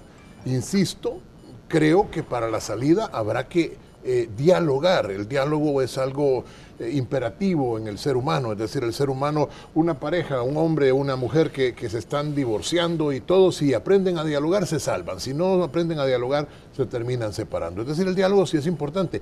La negociación y sobre todo la negociación delante de un ilícito es lo que es el problema. De manera que así, contrario a lo que yo he pensado siempre, hay un montón de personas que siempre pensaron que la tregua era la quinta maravilla y la orilla azul de la Basenica. Y a lo mejor tenían razón y yo era el equivocado. Sí, doctor, pero preguntaba el nivel de participación de estas personas, ¿no? Decía, el nivel de participación de Raúl Mijango fue distinto al nivel de participación o de complicidad de otros que se mencionan y que no están capturados. Claro, es que yo primero creo que la Fiscalía, por eso lo decía al principio, tiene que ser muy científica, si vale el término, para el análisis de todas las pruebas que existan contra cada una de estas personas. Yo no conozco, por ejemplo, un montón de psicólogos ahí que aparecían o que aparecen detenidos, pero dudo mucho, esa es solo mi intuición, dudo mucho que un psicólogo del centro penal de no sé qué cosa tenga la capacidad ni la operatividad suficiente como para estar involucrado en esto. Si pasó o no, lo va a decir la prueba. Monseñor Colindres es, creo yo, un caso diferente, porque Monseñor Colindres fue una persona que fue, si ustedes quieren, comandada por una estructura religiosa que en un momento determinado dice, bueno, vas a ser tú, y que se separa de la tregua cuando al final hay una serie de elementos que ya pueden ser considerados como ilegales. Es que una cosa es estar de acuerdo con la tregua, y por eso le digo, una cosa es estar de acuerdo con la tregua y eso no es un delito, y otra cosa distinta es haber participado de un delito. Eso en el marco de la tregua, claro. En el marco de la tregua. Ahora, en el caso de Paolo Lourdes. Pues la verdad no tengo los datos suficientes. Él y yo discutimos más de alguna vez, yo no lo conozco en persona porque he ido un par de veces a su... Vaya, pero la participación de él, o por lo menos las opiniones, han sido más constantes, más regulares respecto a este tema que el padre Colindres, que usted dice de repente, sin duda. Él se separó porque intuyó en su momento, digamos, algunas irregularidades, pero en el caso de Paolo Lourdes y, digamos, de Raúl Mijango, han venido acuñando precisamente Payés, hay que investigarlo. Es que mira, Romeo, Paolo Lourdes ha jugado un papel bien importante en todo ese proceso, en tanto que es un columnista sistemático en el diario de hoy, y ha utilizado ese espacio para colocar este tema, debatir este tema y lanzar mensajes. Pero Paolo Lourdes no... si tú quieres saber si un comunicado de la pandilla es auténtico, solo es posible si lo valida Paolo Lourdes. Esto es así. El validador de los comunicados de las pandillas, si es auténtico o no, es Paolo. Él dice si es cierto o no es auténtico o no. Y en ocasiones no solo validó, sino que difundió los comunicados. El último, por ejemplo, sí, ¿no? Pero sí, por ejemplo, el último, pero no solo ese. Pero Paolo tiene otra cuestión. Él levantó una hipótesis que a mi juicio es un chantaje en el que participaba también Mijango, y en algún momento también el general Munguía Payés lo planteó, que es el siguiente: miren, las pandillas son invencibles. Este es un problema que nadie les va a ganar esta guerra, las pandillas, por su arraigo, porque son 60.000 más su entorno, que son 600.000. Entonces es imposible ganarles la guerra, y cuando no se gana una guerra, tenés que negociar con el enemigo. Bueno, este principio, Paolo fue un poco más allá, y dice, el principio que Paolo establece es, las pandillas utilizan armas en sus terrenos solo para ciertas operaciones, pero cuando la policía llega, se introduce a estos barrios, llega con pistola en mano y a veces hasta disparando, obligan a las pandillas a estar armados permanentemente. Ahora extremó el argumento Paolo Lourdes y le ha dado carta de ciudadanía a algo que para mí ya es intolerable, ya esto no se puede permitir, que es el siguiente: las pandillas dijeron, bueno, si nosotros matamos a muchos, pero si nos provocan, si nos acosa la policía, vamos a matar a muchos más. Por lo tanto, no nos acosen. Entonces, Paolo dice, no acosen a los muchachos, porque entonces van a matar a muchos más. O sea, que maten a los que ya están matando, pues. El promedio estaba en 21 en ese momento. Entonces, que se queden en 21, porque si no van a ser 41. Esto es intolerable. Es intolerable, es indignante. Y, por ejemplo, ese planteamiento que hace Paolo Lourdes, que la pandilla es invencible, yo no lo creo. Absolutamente no. O sea, si la policía, la Fuerza Armada está demostrando que se está incursionando en los terrenos, se está demostrando, por ejemplo, a partir de eso, que muchos pandilleros salen huyendo. Se está demostrando que muchos pandilleros están muriendo. Claro, pero ese argumento de él está en la lógica de que, mire, entonces lo que nos queda es negociar con ellos. Sí, exactamente. Yo creo que no se tiene que negociar con los delincuentes, y por eso es tan grotesco que un actor político se siente a negociar como otro actor político, como decía el doctor, de cualquier significación política. Es indignante. Entonces, yo felicito a la Fuerza Armada por lo que está haciendo, a la Policía Nacional Civil por lo que está haciendo. Han informado de una reducción de homicidios del 42%, lo cual es importantísimo en el país. Hay una reducción importante en el tema de las extorsiones. Yo conozco cómo funciona el combate a las extorsiones, y desde la Fiscalía General de la República, cuando se coordina bien con la policía, denuncia que es puesta por el tema de extorsiones, denuncia que es investigada, y el 90-98% de los casos denunciados son resueltos y se captura a los delincuentes. Y ahora hay una reducción fundamental en eso. ¿Sabe qué es necesario? Creo yo que es necesario que haya una presencia de las instituciones del Estado en las poblaciones y que se mantenga ahí. Por ejemplo, a mí me preocupa muchísimo. Yo, primero, no solo llegar e irse, sino que establecer y controlar ese territorio, y no solo eso también, sino empoderar a la gente de allí, a los alcaldes que también tienen responsabilidad fundamental en el tema de esto. Yo sí creo que la seguridad es tarea de todos, por ahí lo he escuchado. Yo no estoy de acuerdo con eso. Que no está de acuerdo. Yo sí creo que la seguridad, bueno, yo soy responsable incluso de la seguridad de mis hijos. Pero esa es una seguridad distinta de la seguridad del Estado. No, pero somos responsables, porque yo sí va, el Estado es el responsable y que mi hijo vaya a las barras show que quiera, los burdeles que quiera, los cafetines que quiera, y yo no pongo mi cuota de consejo, yo estoy vulnerando la seguridad de mi hijo y parte de la seguridad del país. Pero el tema es, yo estoy de acuerdo que incursionen siempre en los territorios, que se mantengan. Estoy llamando también a que eso no se hace con vacío. Hay necesidad de un financiamiento permanente de la seguridad del país. Los policías deben de dejar de ganar $500 al mes. Esto es razonable. Mira, Romeo, hay que fortalecer el financiamiento de las instituciones de seguridad. Es que hay tres condiciones sin las cuales no se termina este problema. Tres condiciones básicas. Esto no estoy diciéndolo yo porque me lo invento, esto es lo que dicen los expertos en todo este tipo de problemas, y tienen como común el establecimiento de tres principios que son como condición sine qua non. Sin esto no se resuelve el problema. Que es el siguiente, mira, tiene que haber en el plan de seguridad respeto a los derechos humanos. Este es un pilar fundamental. Totalmente. El policía que parece delincuente termina siendo delincuente. Claro. Y la comunidad no le da información, es decir, se cierra la inteligencia. Dos, tiene que haber control de territorio. Por supuesto. Presencia de la autoridad del Estado en los territorios, pero presencia permanente. Permanente. Y del Estado en su conjunto. En su conjunto, claro. Pero primero entra la Fuerza Armada, no la aérea, el poder coercitivo. Luego se establece salud, cultura y todo lo demás. Y por último, si tú tienes respeto a los derechos humanos integrado al plan de seguridad como eficiencia operacional, no por cuestiones éticas ni morales, mucho menos religiosas. Si tienes control de terreno, ¿verdad? El otro principio es a máxima densidad criminal, máxima densidad policial. Correcto. Este es el principio básico, pero esto cuesta dinero, como dice Astor. Pero hay un elemento sustancial y para eso el dinero es importante y no se puede jugar con el tema del financiamiento del plan de seguridad. Se tiene que tomar con la mayor seriedad. Se tiene que incrementar sustancialmente el pie de fuerza. La policía tiene que por lo menos duplicar su plantilla, por lo menos. ¿Por qué? Una vez te lo explicaba Joaquín Villalobos acá y te lo explicaba muy bien, aquí en esta entrevista, por cierto, que me gustó mucho esa entrevista que tú le realizaste. Decía Joaquín que el problema es que una sociedad necesita el número de policías, o el número de policías que una sociedad necesita está determinado por el tamaño de la amenaza. Por el tamaño de la amenaza y la conducta de los ciudadanos. Tenemos una sociedad violenta, es verdad. Y el tamaño de la amenaza, bueno, las pandillas dejaron de ser un problema de seguridad pública y se convirtieron en una amenaza a la seguridad del Estado. Sí, es correcto. Entonces, el tamaño es grande.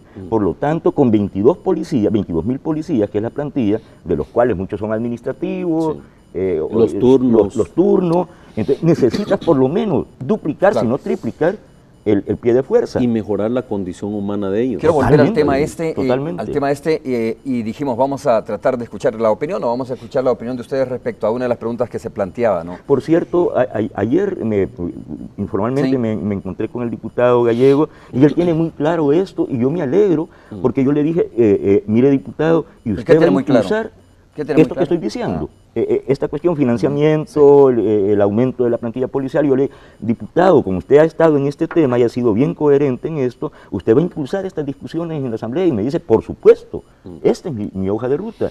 Y esto es lo más importante, tomando en cuenta de que la seguridad es el problema A1 en nuestro país, es sumamente importante tomar en cuenta. Es posible, doctor Fortín, para retomar el tema del alcance que tuvo la tregua, ¿no? Y dijimos, vamos a tratar de escuchar la opinión de ustedes respecto a este tema, que el organismo de inteligencia del Estado, que la inteligencia policial, la inteligencia de la Fuerza Armada, etcétera, que todos los organismos de inteligencia, ¿no?, que existen en el país, hubiesen estado al margen de esto, desconocieran esta situación que hoy destapa la Fiscalía General de la República? Pues sí, por eso yo hacía un poco la broma y en serio que tendría que ser muy poco inteligente la inteligencia del Estado de no haberse enterado de esta situación, porque si no se enteró, hombre, esto explica al final por qué estamos tan mal, pero yo honestamente no lo creo. Yo creo que por lo menos debe investigarse el conocimiento de la inteligencia del Estado. Es que no se trata porque fíjese que en psiquiatría, cuando alguien tiene responsabilidad de algo, es frecuente, y en psiquiatría forense particularmente, no es mi culpa, porque a mí así me enseñaron mis papás, entonces la culpa es de mis papás, y los papás dicen, no, la culpa es de mis papás míos, o sea, de los abuelos del imputado, porque así me enseñaron a mí, y así los bisabuelos, los tatarabuelos, los trastatarabuelos, hasta llegar a Adán y Eva se quedan viendo y dicen, no, la culpa es del Señor, aquel que va pasando, que es Dios.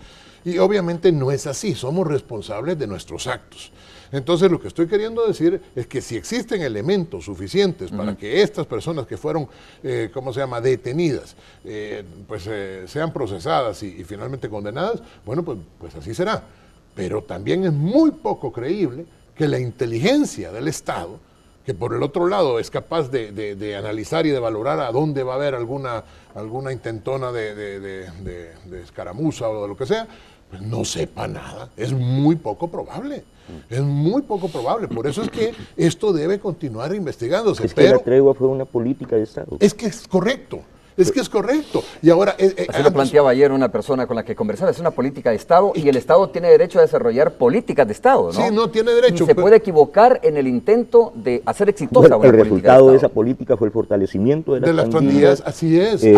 Su expansión territorial, su crecimiento logístico, pasaron de armas cortas a usar armas largas. Y acuérdese del presidente de la República de ese momento, primero negando la existencia de esto, o el conocimiento de la tregua, después diciendo que había una tregua, después llamando a José Miguel Insulza y finalmente en las Naciones Unidas aceptando una condición de participación dentro de este aspecto. Hay videos, vayan a YouTube y vean estas cuestiones y van a encontrar al expresidente de la República. Es que fueron actos públicos, notorios. Es que fueron actos tan notorios como para llamar al secretario general de la OEA. Ahora lo importante, pienso, es el momento actual y la forma enérgica como el gobierno, el gabinete de seguridad en su conjunto, y es importante la actuación de los partidos políticos, cómo están contribuyendo a tomar toro bravo a los cuernos de una vez por todas este problema. Creo que eso es fundamental que se continúe haciendo. Yo felicito en determinados puntos a Arena por estar acompañando ciertas votaciones en la Asamblea Legislativa. Eso creí que no se lo iba a oír, mire, porque usted nunca felicita ni nada. No, ¿cómo no? Yo lo felicito. ¿Por qué? ¿Por qué, doctor? No, yo lo felicito y felicito desde luego la actitud que diputados como Rodrigo Ávila están tomando. A mí me invitó la Comisión de Seguridad a 2 foros para tratar el tema de la ley de reinserción de pandillas, por ejemplo, y yo estuve contento de escuchar al coronel Almendaris, a Misael Mejía, a Rodrigo Ávila, entre otros. Platiqué con el Chato Vargas, con el general Vargas, y me gustó que todos estaban coincidiendo en apostarle a eso. Ojalá que no sea solo por presión, porque yo quiero decir también que Arena ha estado presionada para también mostrarse en pro de estas medidas.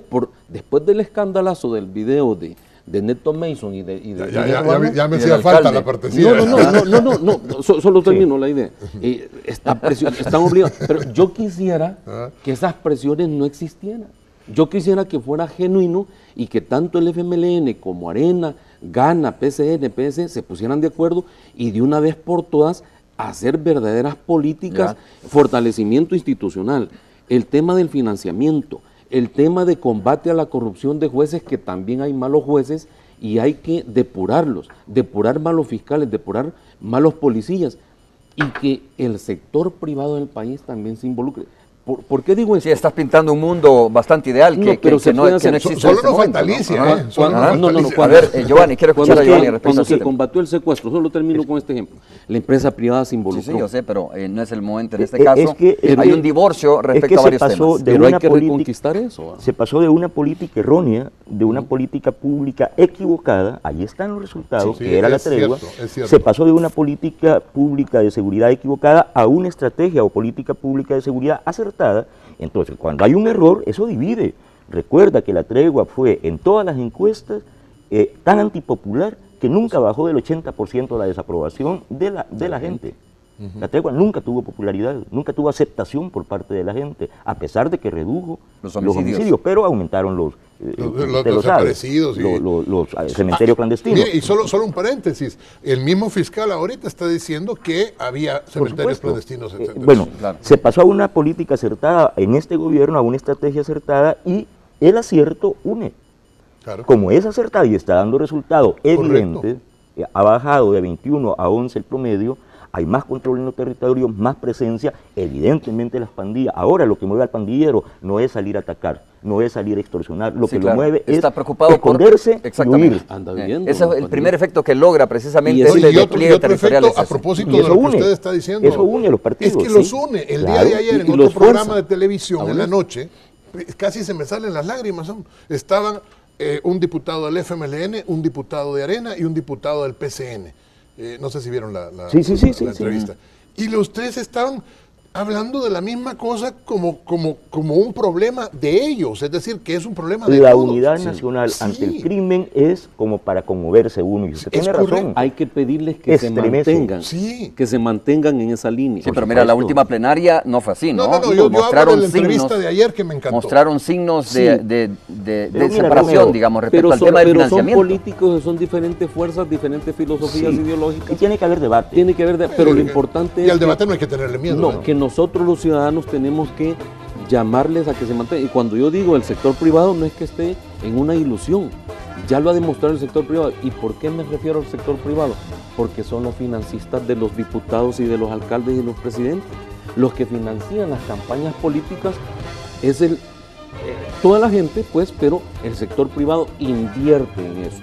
Si invierte en colocar diputados, alcaldes y presidentes de la República, deben de invertir también, hacer una tarea y decirles, miren señores, los estamos llamando para que continúen en este combate a los delincuentes porque nos beneficia a todos. Ok, vamos a hacer una pausa. Cuando regresemos, opiniones ya más cortas sobre este tema.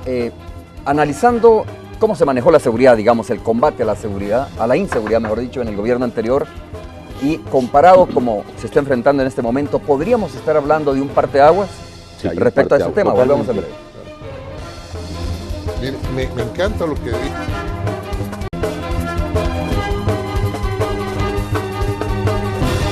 Bueno, estamos de regreso, gracias por continuar con nosotros. A ver, doctor, así en 30 segundos, ¿no? Es un parteaguas realmente, es fatalista ese tiempo que damos los periodistas muchas veces. No, los 30 segundos, sobre todo si me preguntan si es inventar los 30 segundos. Sí, una pregunta tan amplia como, ¿es un parteaguas? No, yo creo que esta situación de este momento está dando resultados y ojalá se mantenga en el tiempo. De verdad, me encantaría. Y creo que, estoy totalmente de acuerdo con Giovanni, creo que esto realmente une al pueblo. Une al pueblo y une a sus representantes. Como yo decía, la entrevista de ayer en la noche en otro canal de estos tres diputados me encantó. Me encantó porque cada uno desde su propia trinchera y desde su propio punto de vista. Si el problema en El Salvador nunca ha sido... Mande. No, y eso que usted dice se ejemplarizó antes, ¿no? En la conferencia de prensa donde aprobaron las primeras medidas extraordinarias y aparecieron. Todos votaron. Me gustó mucho. Como dice el doctor. Es que fue exactamente, me gustó mucho las palabras del coronel Mendaris. Francamente dijo, mire, no lo hacemos por los partidos, lo hacemos por el Estado. Y estamos en apoyo. Estoy emocionado. Exactamente. Y yo me emocioné con él. Ojalá que no se caiga ese espíritu realmente. Y con ellos un montón de gente, como por ejemplo mi amigo, que es mi amigo Rodrigo Ávila. Igual es amigo mío. Entonces, ¿gallegos? No, él no lo conozco, pero por supuesto que sería un gusto. Yo creo que él tiene muy claro esto y que está impulsando. A ver, Gallegos está impulsando también esto. Me puede preguntar de ANEP porque fui asesor de ANEP. Y yo le estoy molestando, entienda que lo aprecio. Y combatir los secuestros junto con ANEP. Claro. Hubiera querido continuar combatiendo las extorsiones y los homicidios junto también con ANEP. Le puedo hablar del PCN, del PDC, de Gana, porque me he relacionado con todos los partidos políticos y en todos los partidos políticos hay buenas voluntades políticas y hay malos también. Entonces, lo que hay que hacer es fusionar a los buenos en contra de esto. Ojalá que con los cambios en la ANEP, por ejemplo, haya un mejor diálogo, lo que usted estaba diciendo, y no haya una pelea de sordos o un diálogo de sordos. Lo voy a invitar a cenar junto con Luis Cardenal. El país, saludos a Luis Cardenal, el país necesita sentarse, tomar acuerdos y resolver los problemas del país. La inseguridad es un problema de todos, no solo de algunos pocos. No se benefician. Ahí sí estoy de acuerdo con usted, es un problema de todos. No se benefician solo las funerarias, ni los vendedores de armas, ni municiones, ni las empresas de seguridad. Solo para ir concluyendo, el estudio del Banco Central de Reserva, donde dice que 4.000 millones. Exactamente. Eso es si un tú plan. resuelves el problema de la inseguridad de este país, está resolviendo casi el problema económico. Correcto. Por lo Entonces, tanto, es el tema del cual hay que trabajar. Va a haber mayor inversión, mayor empleo y mayor bienestar de la población. Giovanni, es un parteaguas en la medida en que la policía, casi sin presupuesto, casi sin recursos, sin medios, sin una estrategia integral, en medio incluso de la tregua de la policía, no detuvo su combate. Han muerto más de 130 policías desde 2013 hasta la fecha, puso una cuota grande de sacrificio, llevaron la pelea hasta el punto de inflexión. ¿Y qué va? Estamos en el punto de inflexión en esta batalla. Cambió la correlación de fuerzas en el balance de costos. Algunos dicen que es muy temprano, ¿no? Para decir que es una tendencia. Cambió. Y el resultado de eso. Yo creo, bueno, yo al menos creo en eso, pero ¿qué es lo que pasa? Y voy a parecer demasiado optimista, pero después del punto de inflexión que hay en toda estrategia militar, hay lo que se llama el escenario de salida, gradual, y esto no es cuestión de un mes, de 2 meses, ni de 3 meses, el escenario de salida puede durar mucho, pero es un avance sustantivo. Pero para eso hay esas 3 condiciones que yo señalaba. Una de ellas es control de territorio y otra es por lo menos duplicar o triplicar la plantilla policial. De acuerdo, totalmente. Muchas gracias. Brevemente, solo un segundo. Pero escenario de salida, yo quisiera que fuera escenario de sostenibilidad. Sí, lo discutimos en otro programa, ¿te parece? Y Rodrigo Ávila no es amigo tuyo, ¿no? A Rodrigo Ávila, el coronel Almendares, Guillermo Gallegos. Un saludo a Guillermo, un saludo a Rodrigo Ávila. Toda la comisión de seguridad, yo les tengo mucho nos están viendo porque me está escribiendo. Pero, y Gallegos no es amigo al gabinete de seguridad. No lo conozco, fíjate, pero no tendría ningún problema. No lo conoce personalmente, pero sabe que no. Sí, pero no puedo decir que soy amigo si no lo conozco, pues, o sea, es como Santa Claus, que es amigo de todos los niños, pues, pero yo no. O sea, tenemos diferentes opiniones, somos amigos de muchos empresarios, de izquierda, de derecha, de centro, somos hermanos nacionales todos. Con que no diga hermanos nacionalistas, ¿verdad? Porque nacionales. Lo importante es que nos fusionemos a resolver los problemas del país. Gracias por habernos acompañado, doctor Fortín, muchas gracias. Muchas gracias a ustedes. Astor también, muchas gracias. Giovanni también, gracias por habernos acompañado. Bueno, nos vemos el día de mañana, es todo. 7 de la mañana con 33 minutos. Gracias por continuar informándose en compañía de Noticiero Hechos. Vamos a retomar parte de lo que está ocurriendo a nivel nacional. Hay algo importante, Célida, con relación a esto, y es el tema de cómo las alcaldías continúan con la labor de reubicación, y es algo que tú mencionabas también, el tema de darle continuidad a estos temas, a estas circunstancias, ¿no? Que están, pues, de alguna forma afectando de manera directa tanto a los vendedores como a los que circulamos por el centro, ¿no? Todos los días. Sí, bueno, y sobre todo acotar que también se ha hecho un proceso que hasta el momento no habíamos observado, porque se ha hecho el proceso de reubicación siempre con el acuerdo y el beneplácito también de los vendedores que se han removido o que se han reubicado de manera pacífica, que es, creo yo, que lo más rescatable. Así es, muy importante porque parece que hay un acuerdo común entre la alcaldía y los vendedores. Pues le comentamos que justamente la municipalidad continuó este lunes con la reubicación de los vendedores del centro capitalino. Claudia Kushko nos tiene más detalles al respecto, se lo presentamos a continuación.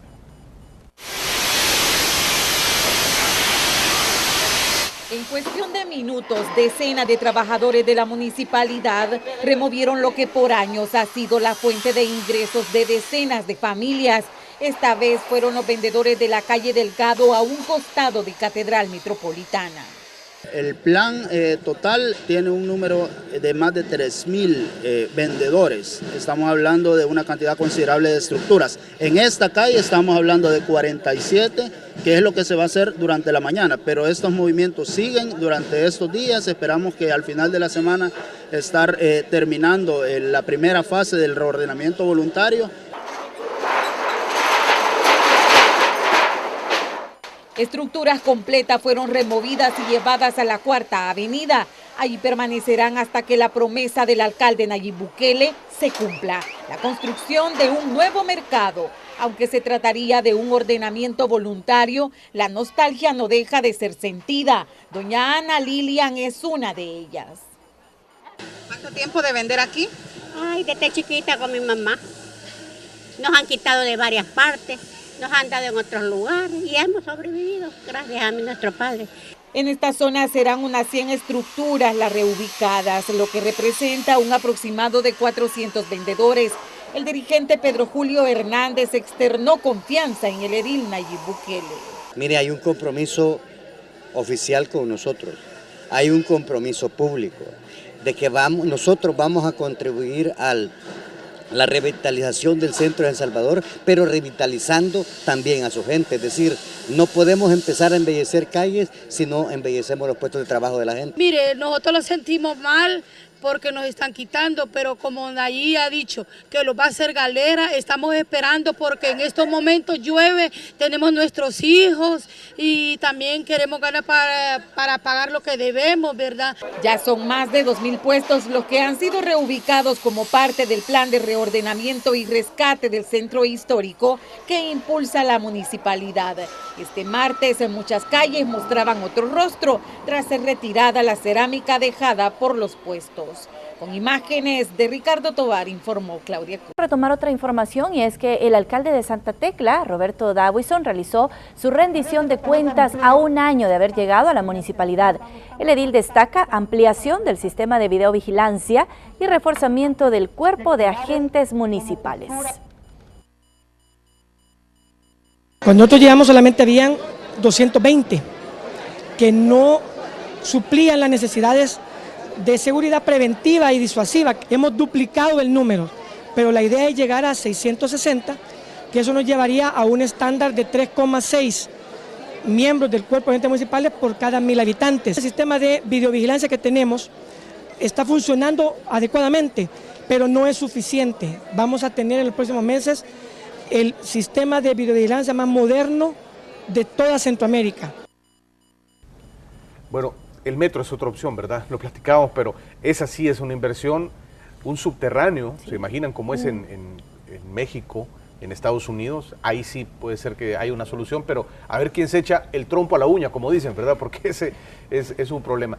Pese a que decenas de familias durante meses se han quejado por la falta de servicio de agua potable, otro tema que nos ha ocupado mucho, ¿verdad? Según el presidente de ANDA, la situación podría normalizarse en los próximos días.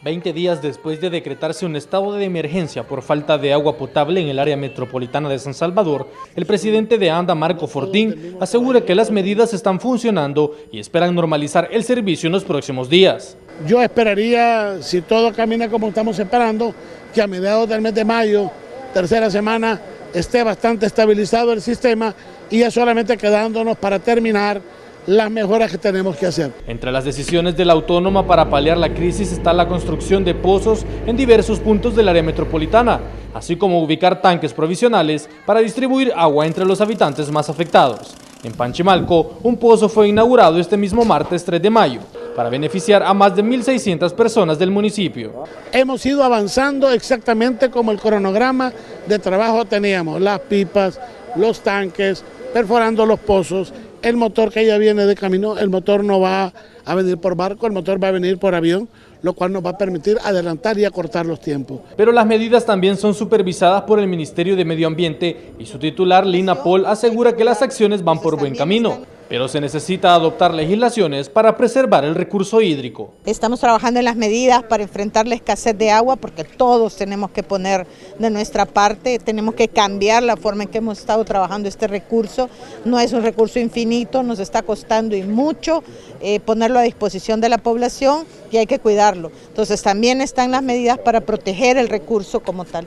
El proyecto en el municipio de Panchimalco tuvo una inversión de más de $155,000 para favorecer a los cantones Las Crucitas, San Isidro, Los Troncones y Azacualpa. Según ANDA, un remanente de los 23 litros por segundo que produce este pozo será para favorecer el casco urbano de Panchimalco y el cantón Planes de Renderos. Con imágenes de Ever Ábalos, este es un reporte de Néstor Hernández.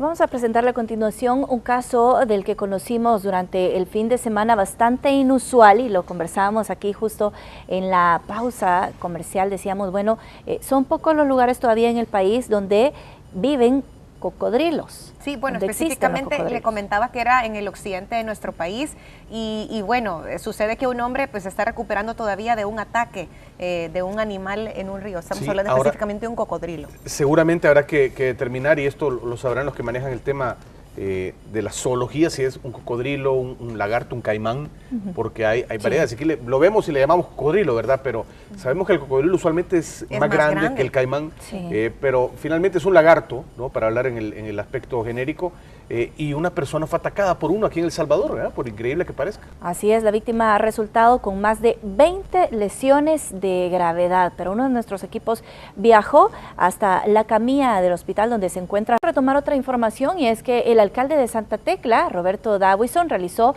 su rendición de cuentas a un año de haber llegado a la municipalidad. El edil destaca ampliación del sistema de videovigilancia y reforzamiento del cuerpo de agentes municipales.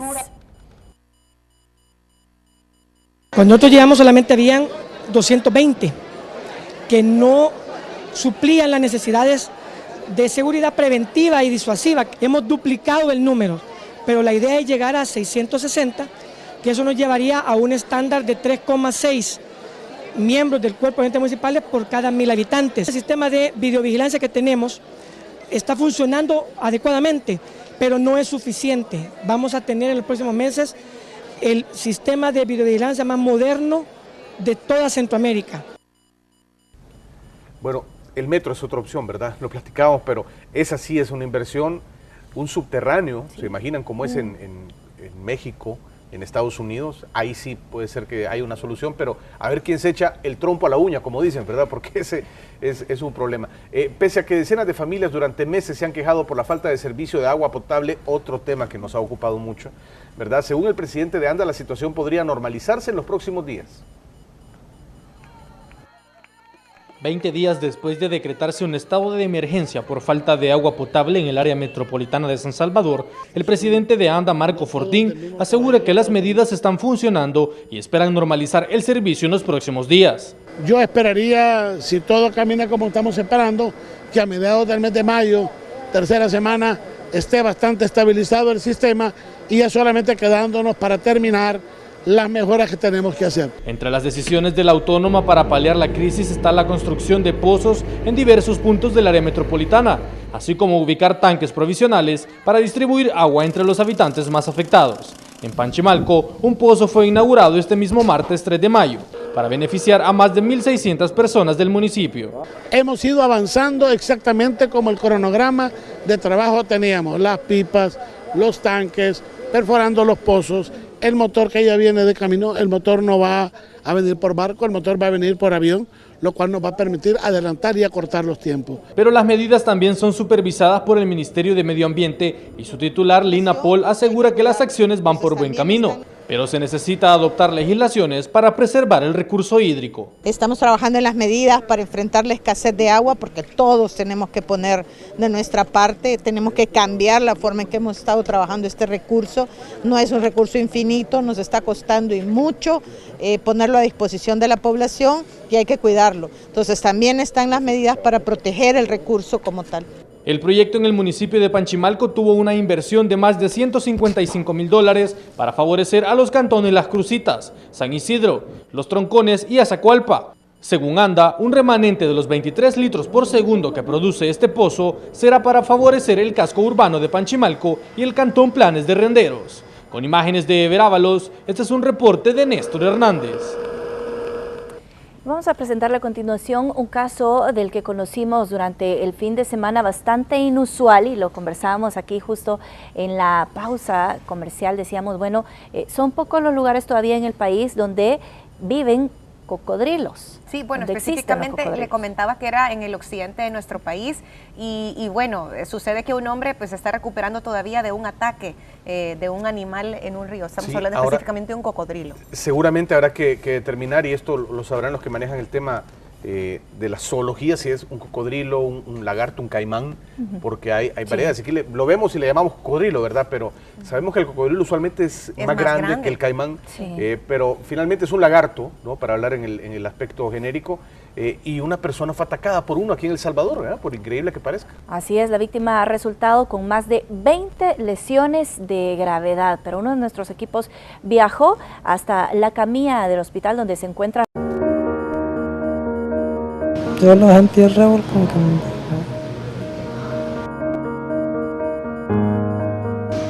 no, yo no lo vi, si de repente porque no. Es el aterrador testimonio de Edgardo Velázquez, paciente del hospital Jorge Mazzini de Sonsonate, hombre de 30 años que se recupera tras ser atacado por un cocodrilo. No, yo no lo vi, si de repente porque me pasó por detrás. ¿Usted quedó inconsciente? Sí, a mí me sacaron así en el lomo. Con palabras entrecortadas relata que todo ocurrió mientras pescaba en un río del caserío El Chino, en Cara Sucia. Dice que luchó con el enfurecido animal, pero fue en vano. Le causó mordeduras que le hicieron imaginar que perdería la vida. Lesiones de 20 centímetros por 10 de ancho, varias, como te imaginas, son colmillos que desgarran el tejido y lesiones son bastante extensas. ¿Cuántas lesiones más o menos, doctor? No sé, alrededor de unas 20, 25 heridas por todas. Viajamos al lugar del ataque. Un pequeño poblado en la zona costera del occidente donde todos están atemorizados. De repente agarran a las personas, pero al quitar a las personas ellos se buscan lo más hondo. A veces los animales los agarran también, los perros, los caballos. A veces. Aquí nos enteramos que Edgardo no estaba solo. Lo acompañaba Rafael, este joven que también estuvo a punto de sentir los colmillos del cocodrilo. Logró escapar, pero en su memoria han quedado aquellas imágenes que le hacen recordar cómo su compañero de pesca parecía ser devorado. Le mordió la pierna, la mano y lo dejó en el agua así a flote. No es primera vez que esto ocurre, dicen los habitantes de El Chino. El año pasado otros pescadores fueron atacados. Preocupa porque antes nosotros con confianza los íbamos a meter al zanjón y hoy ya no se puede hacer eso. Ya el que se va a meter es porque ya le hiede la vida, porque ya uno ya sabe que es peligroso. A simple vista parecen aguas tranquilas, pero se han convertido en amenaza para aquellos que viven de la pesca en el lugar. Edgardo lo sabe, el hombre que buscando sustento estuvo a punto de perder la vida. Con imágenes de Alfredo López, Julio Guevara, Noticiero Hechos. Nosotros concluimos esta emisión, gracias por habernos acompañado.